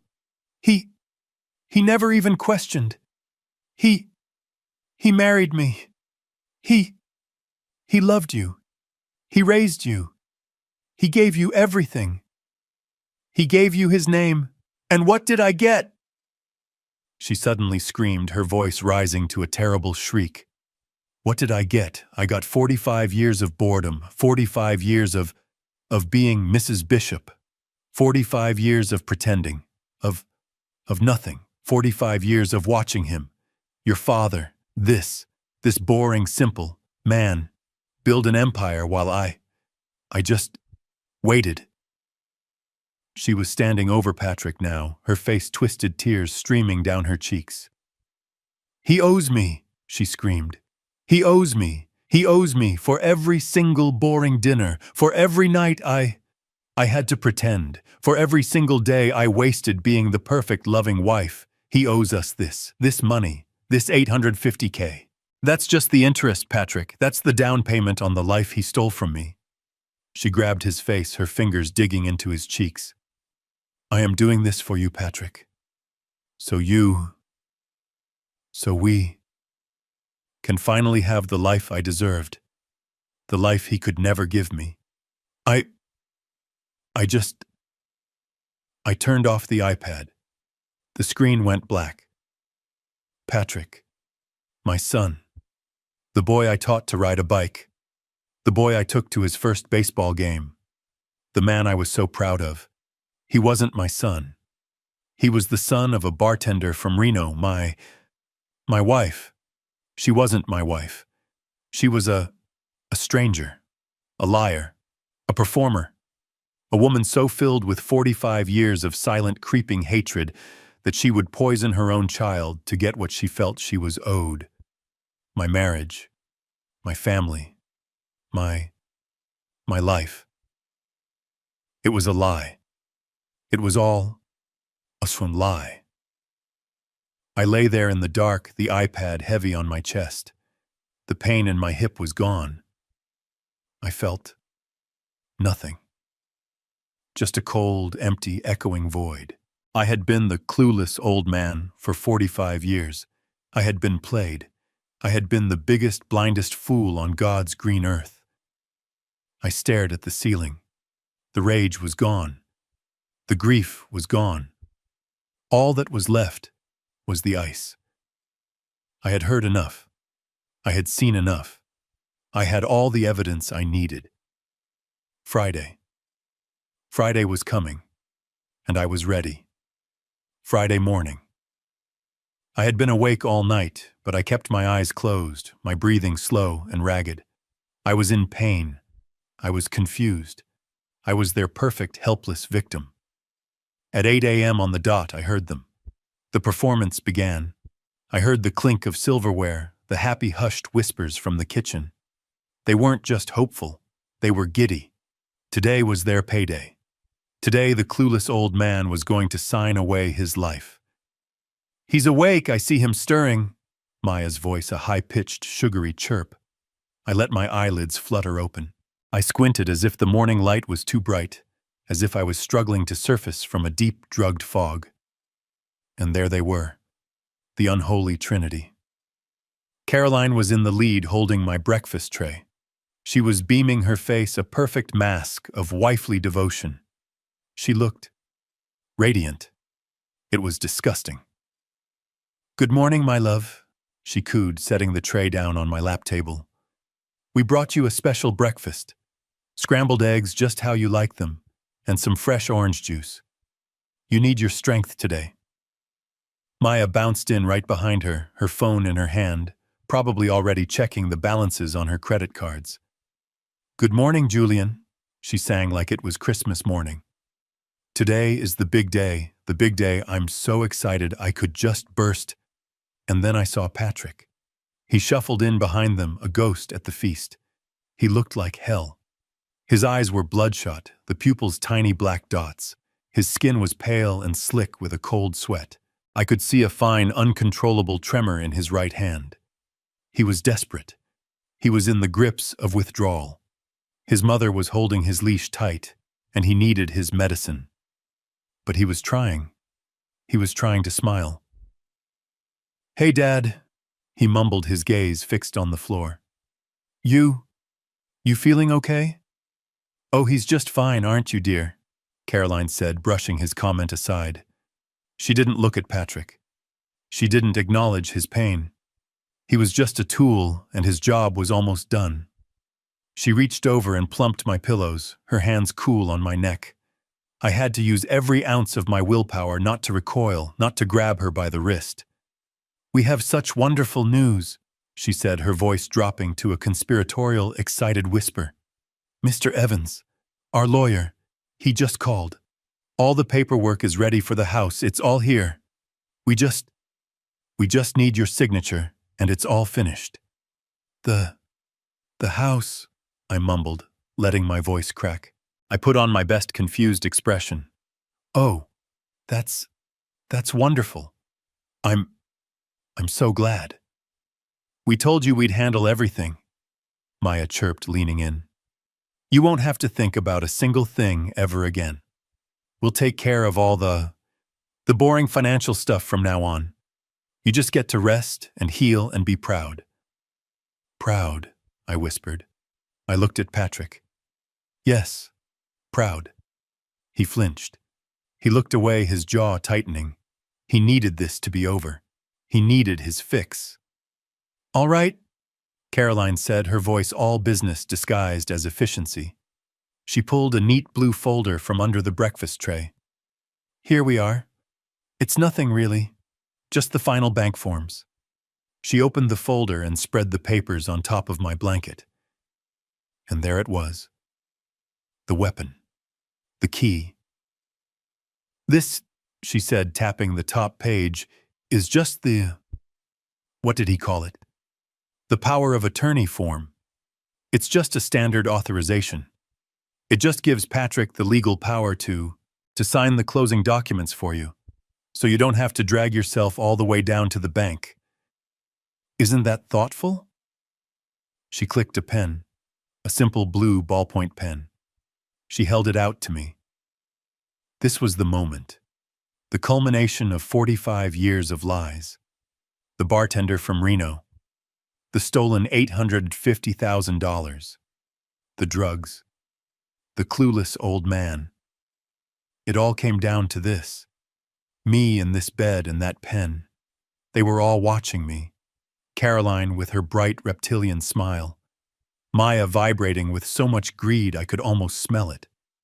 And Patrick, my non-son, just staring at the pen, his body shaking, praying I would take it so his suffering could end. I looked at the paper.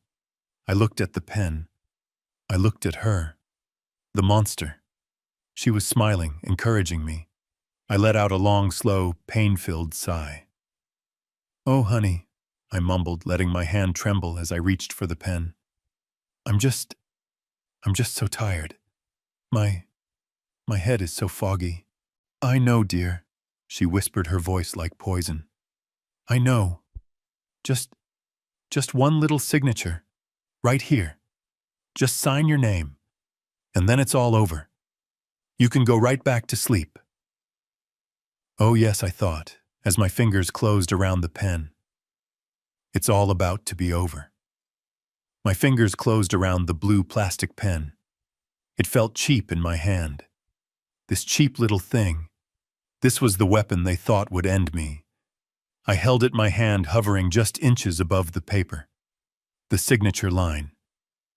Julian Bishop. I could feel their eyes on me. All three of them. They weren't breathing.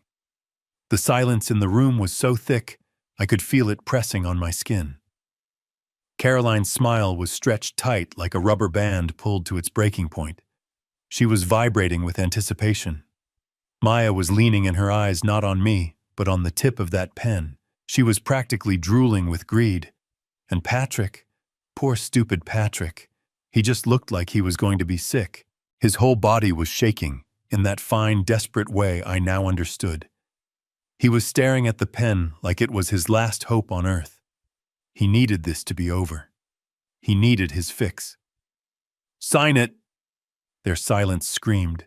"Sign it, you old fool, and give us everything." I looked at the signature line. Julian Bishop. My name. The name they were trying to steal. I looked up. I looked right past Patrick, right past Maya. I looked right into Caroline's cold, triumphant eyes. And I smiled. It wasn't the weak, drugged, confused smile I had been practicing for 3 days. This was a real smile. This was my smile. The one I used on a construction site right before I told a crooked contractor he was fired. It was cold. It was sharp. And it was all teeth. I saw Caroline's smile flicker. The bright fake sunshine in her eyes dimmed. It was replaced by a tiny flickering spark of confusion. "Julian," she said, her voice a little tighter. Her smile was still there, but it was frozen. "Dear, is something wrong? Just sign the paper. You're tired." "Oh, I'm going to sign," I said. My voice was different. It wasn't the weak, mumbled, confused voice she was used to. It wasn't slurred. It wasn't foggy. It was my voice. The voice I used on a job site to be heard over a buzzsaw. The voice that had commanded a room for 45 years. It was clear. It was cold. And it was loud. Caroline flinched. Maya's head snapped up, her eyes wide. Patrick actually took a step back. "I'm going to sign," I said again. "But first, you've all been so entertaining this last week. You've worked so hard." I put the pen down nice and slow right next to the signature line. With my other hand, I moved the breakfast tray off my lap and onto the side table. I ignored Caroline's little gasp as the orange juice sloshed onto her precious blue folder. "Julian, what are you doing?" she snapped. The sweetness was gone. Her voice was a razor. Maya had her hands on her hips, her plastic smile replaced by an ugly sneer of impatience. "Julian, just sign the papers. Stop playing these stupid games." "Games?" I said, and I laughed. It was a short, sharp, ugly sound, and it echoed in the silent room. "Oh, we're definitely playing a game, Maya, and you've all played your parts so well. Caroline, the devoted wife. Patrick, the loving, worried son. And you, Maya, the sweet, caring daughter-in-law. It's a hell of a performance. Bravo. It almost deserves an award." I let my hand the one they thought was too weak to hold a fork slide under my blanket. I felt their eyes follow my hand. The confusion was turning into something else. A tight, electric fear. "What is he doing?" Maya whispered to Patrick. "Dad," Patrick said, his voice cracking. What's going on? Just sign it, Dad. Please, just sign it." My hand came back out, and in it was the iPad. The screen was black. It was a dark mirror reflecting their 3 horrified, confused faces. What is that?" Caroline asked. Her voice was no longer a coo. It was a hiss.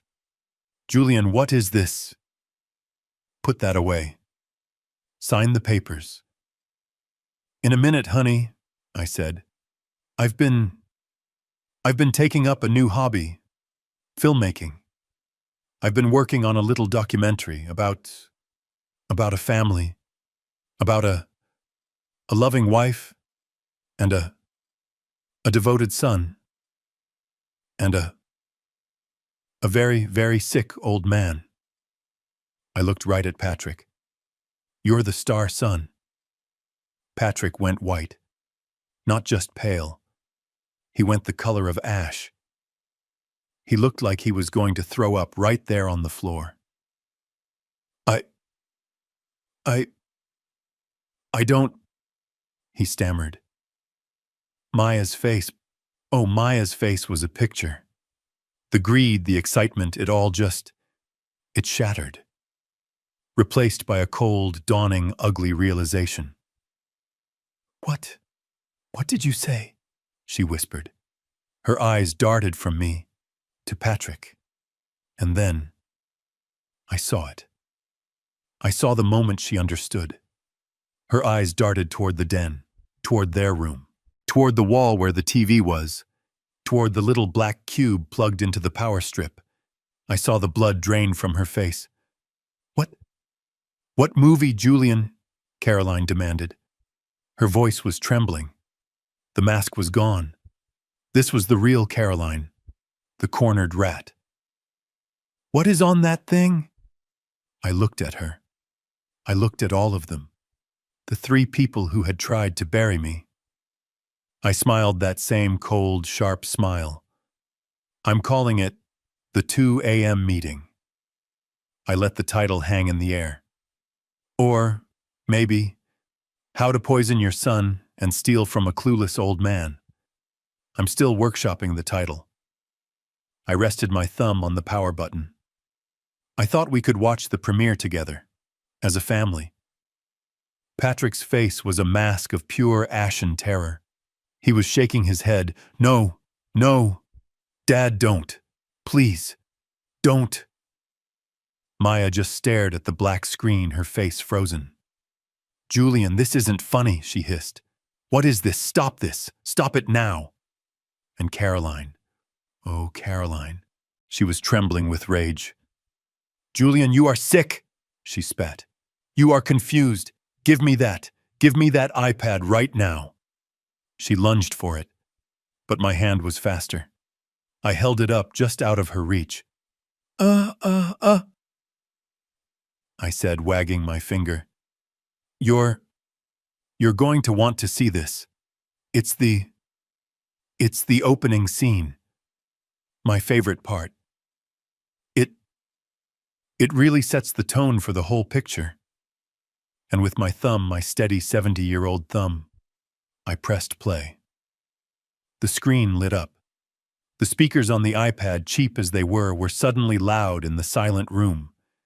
The grainy green-black image of the den flickered to life. And with it, the sound. The sound of a man sobbing. The sound of Patrick on his hands and knees begging. Please, Mom, please, I need it. It's bad. I can't stand it, please.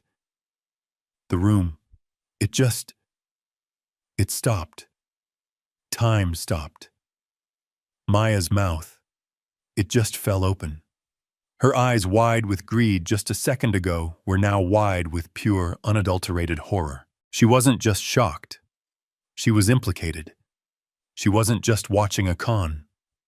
She was watching a crime. A crime she was part of. Patrick let out a sound.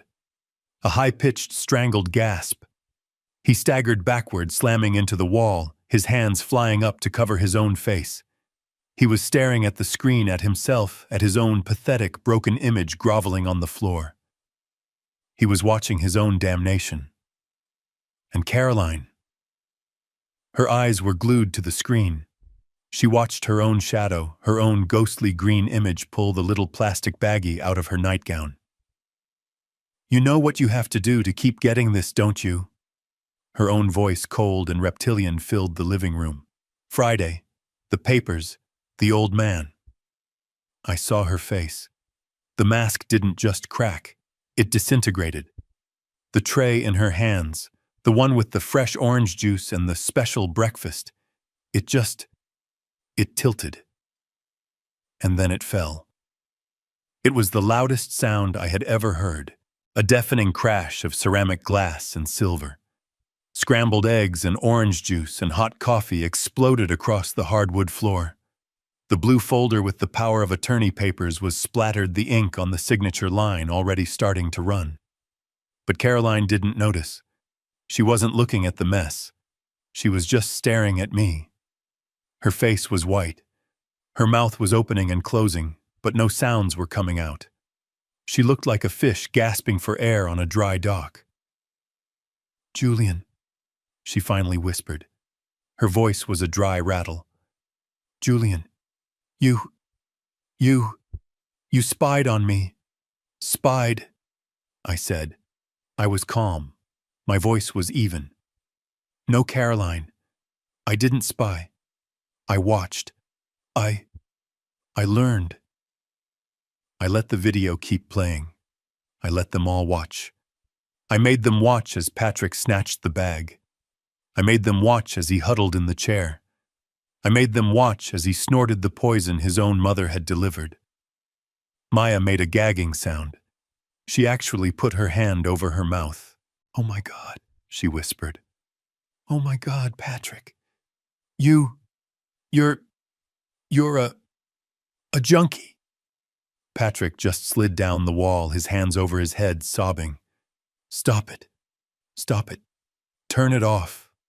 Turn it off." "Why?" I asked, my voice genuinely curious. It's the best part. It's the climax. Watch. This is where the star, my son, he gets his reward." We all watched as the on-screen Patrick went still as the drugs hit his system, as that stupid heavy-lidded smile spread across his face. "Julian," Caroline stammered. She was shaking all over. She wasn't a monster now. She was just a pathetic, terrified woman. She was a cornered animal. "Julian, I can explain. It's not what it looks like. He's sick. I was helping him. I was weaning him off, yes. That's it, I was helping him. It's medicine. Medicine," I said. I looked at her, and for the first time in 45 years I saw her. Not the wife, not the mother. I saw the liar, the monster, the bartender's mistake from Reno. "You call that medicine, Caroline?" I hit the pause button, freezing the frame on Patrick's drugged, smiling face. "I call it leverage." "Leverage," I repeated. The word hung in the air, heavy and cold, over the smell of spilled coffee and Caroline's suddenly cheap perfume. Patrick was still a heap on the floor, sobbing into his hands. "Turn it off! Turn it off! Turn it off!" Maya, to her credit, was a fighter. She recovered first. Her face was pale, but her eyes were burning. You bastard!" she spat at me. You filmed him. That's illegal. That's entrapment. We'll sue you. We'll sue me," I asked, and I laughed. "Oh, Maya, we're so far past suing." "He's right, Maya," Caroline stammered.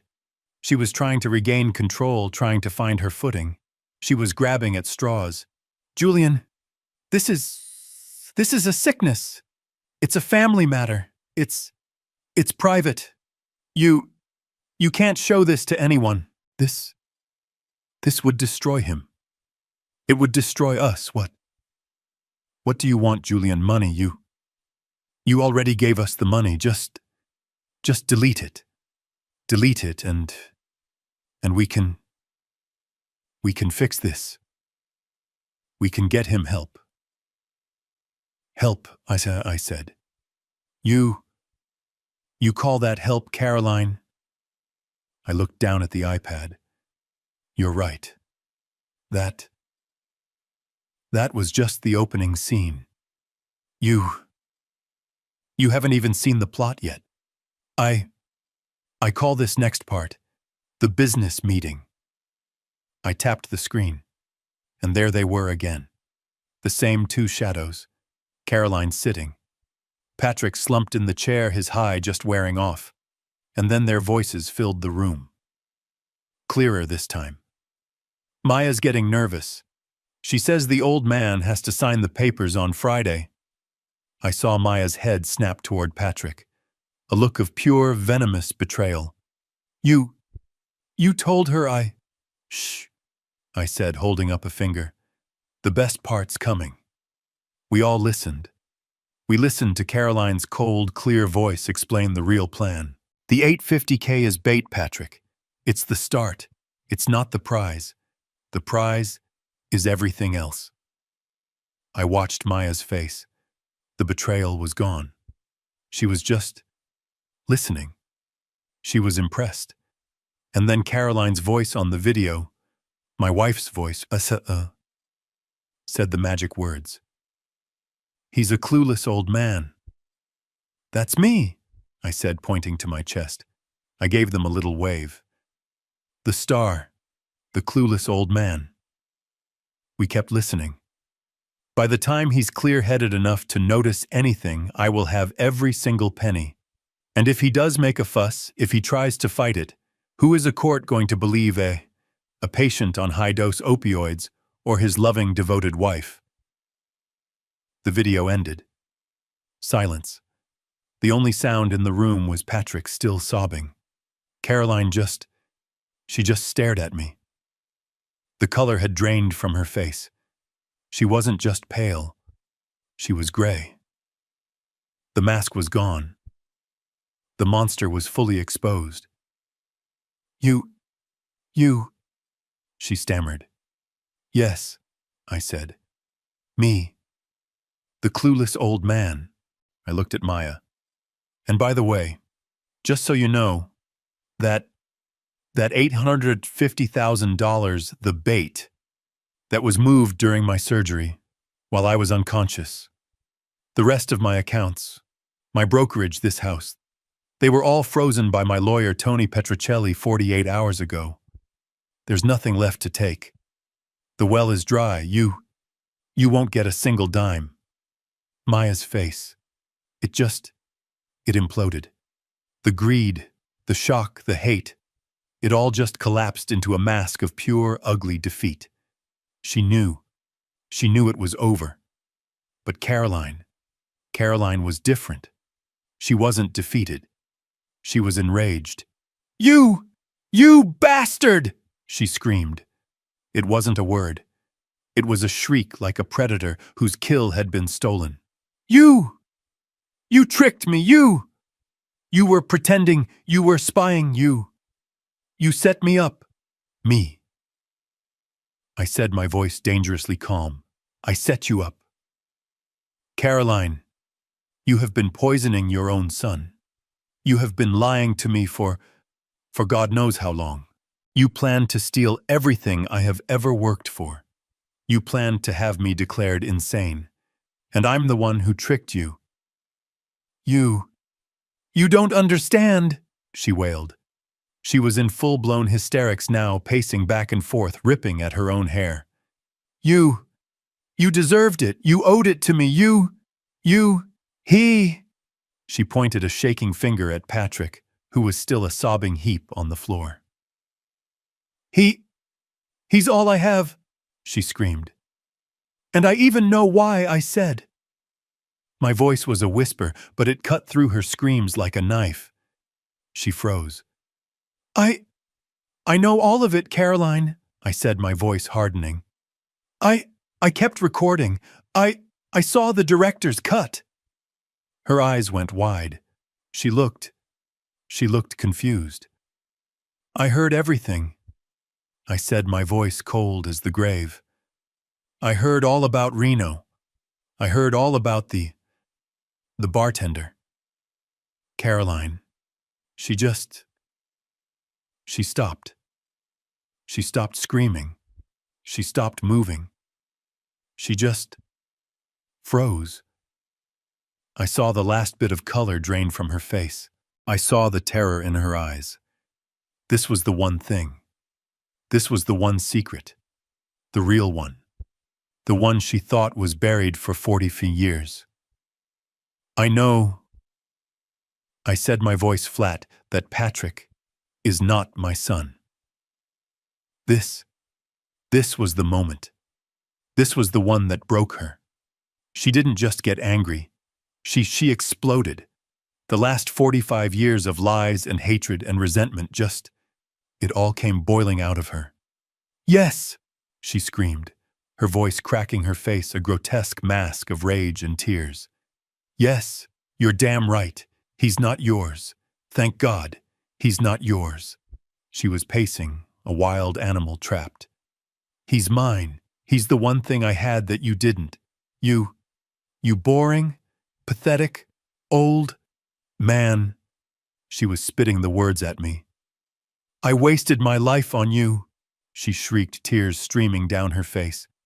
45 years of this house, this boring honorable life. I hated you. I hated every second of it."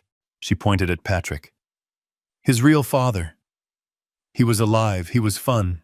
He left me. He abandoned me, and I was stuck with you.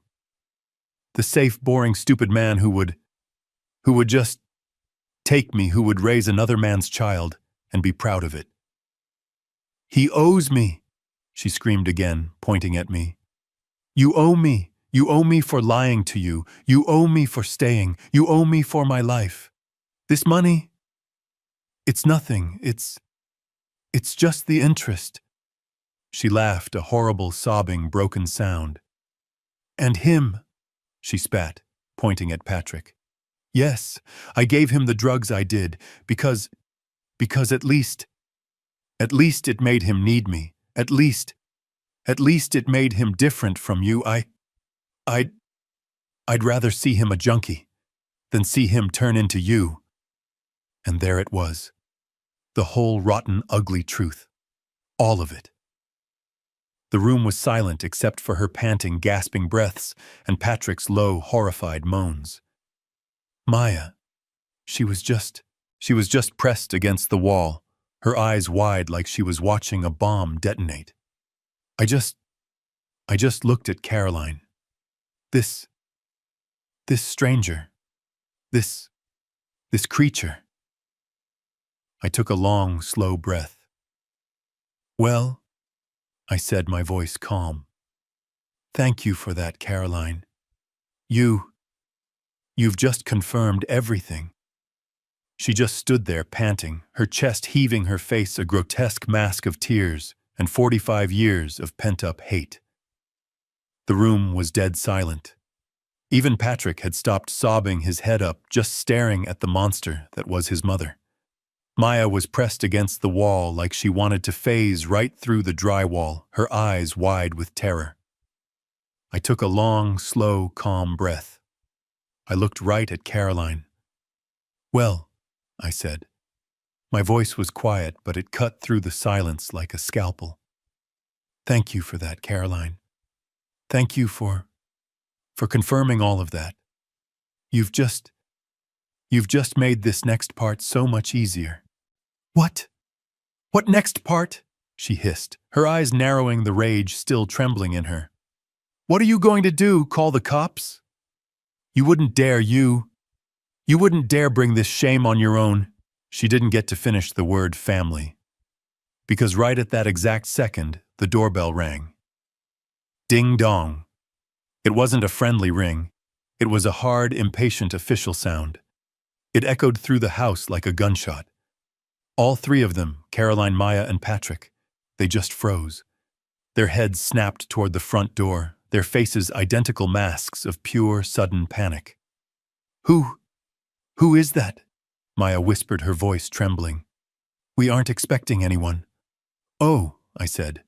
I glanced toward the door. I think that might be for you."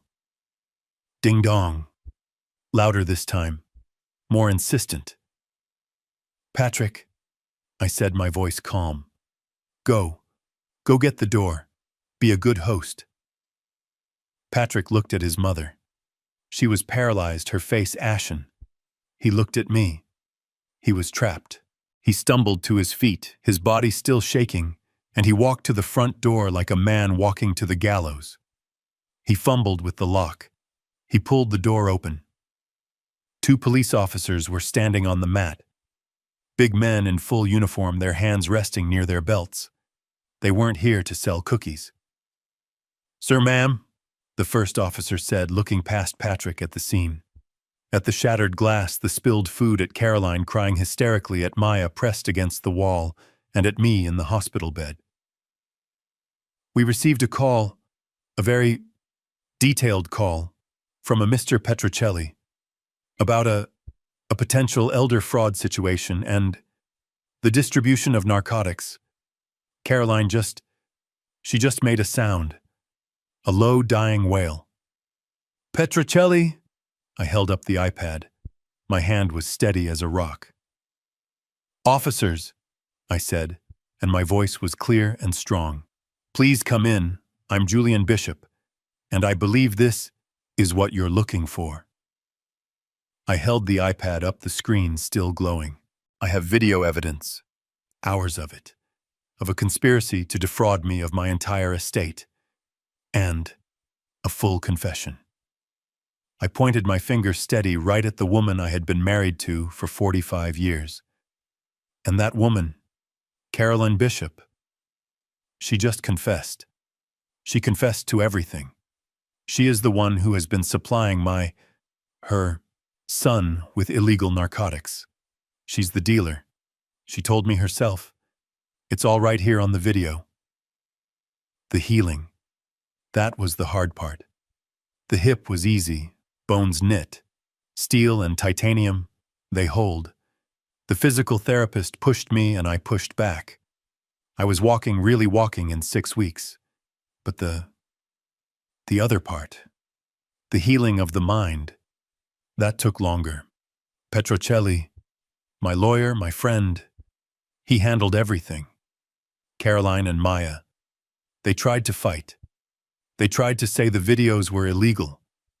They tried to say I was incompetent. But that full screaming confession, the one where Caroline admitted everything, that wasn't illegal. That was just the truth. It was a slam dunk. Caroline was charged with distribution of a controlled substance, a serious felony, and conspiracy to defraud. Patrick, as a cooperating witness against his mother, got a lesser charge, possession conspiracy. Maya was charged as an accomplice. They're all gone. Prison, rehab, lawyers. It's just noise now. It's over. The house, I sold it. I couldn't be in that living room. I couldn't walk up those stairs. It wasn't a home. It was a stage for a 45-year lie. I told the realtor to sell it, fast. I didn't even care about the price. And the money, the $850,000, the bait. Petrocelli, the bulldog that he is, he managed to claw it back. He froze the trust.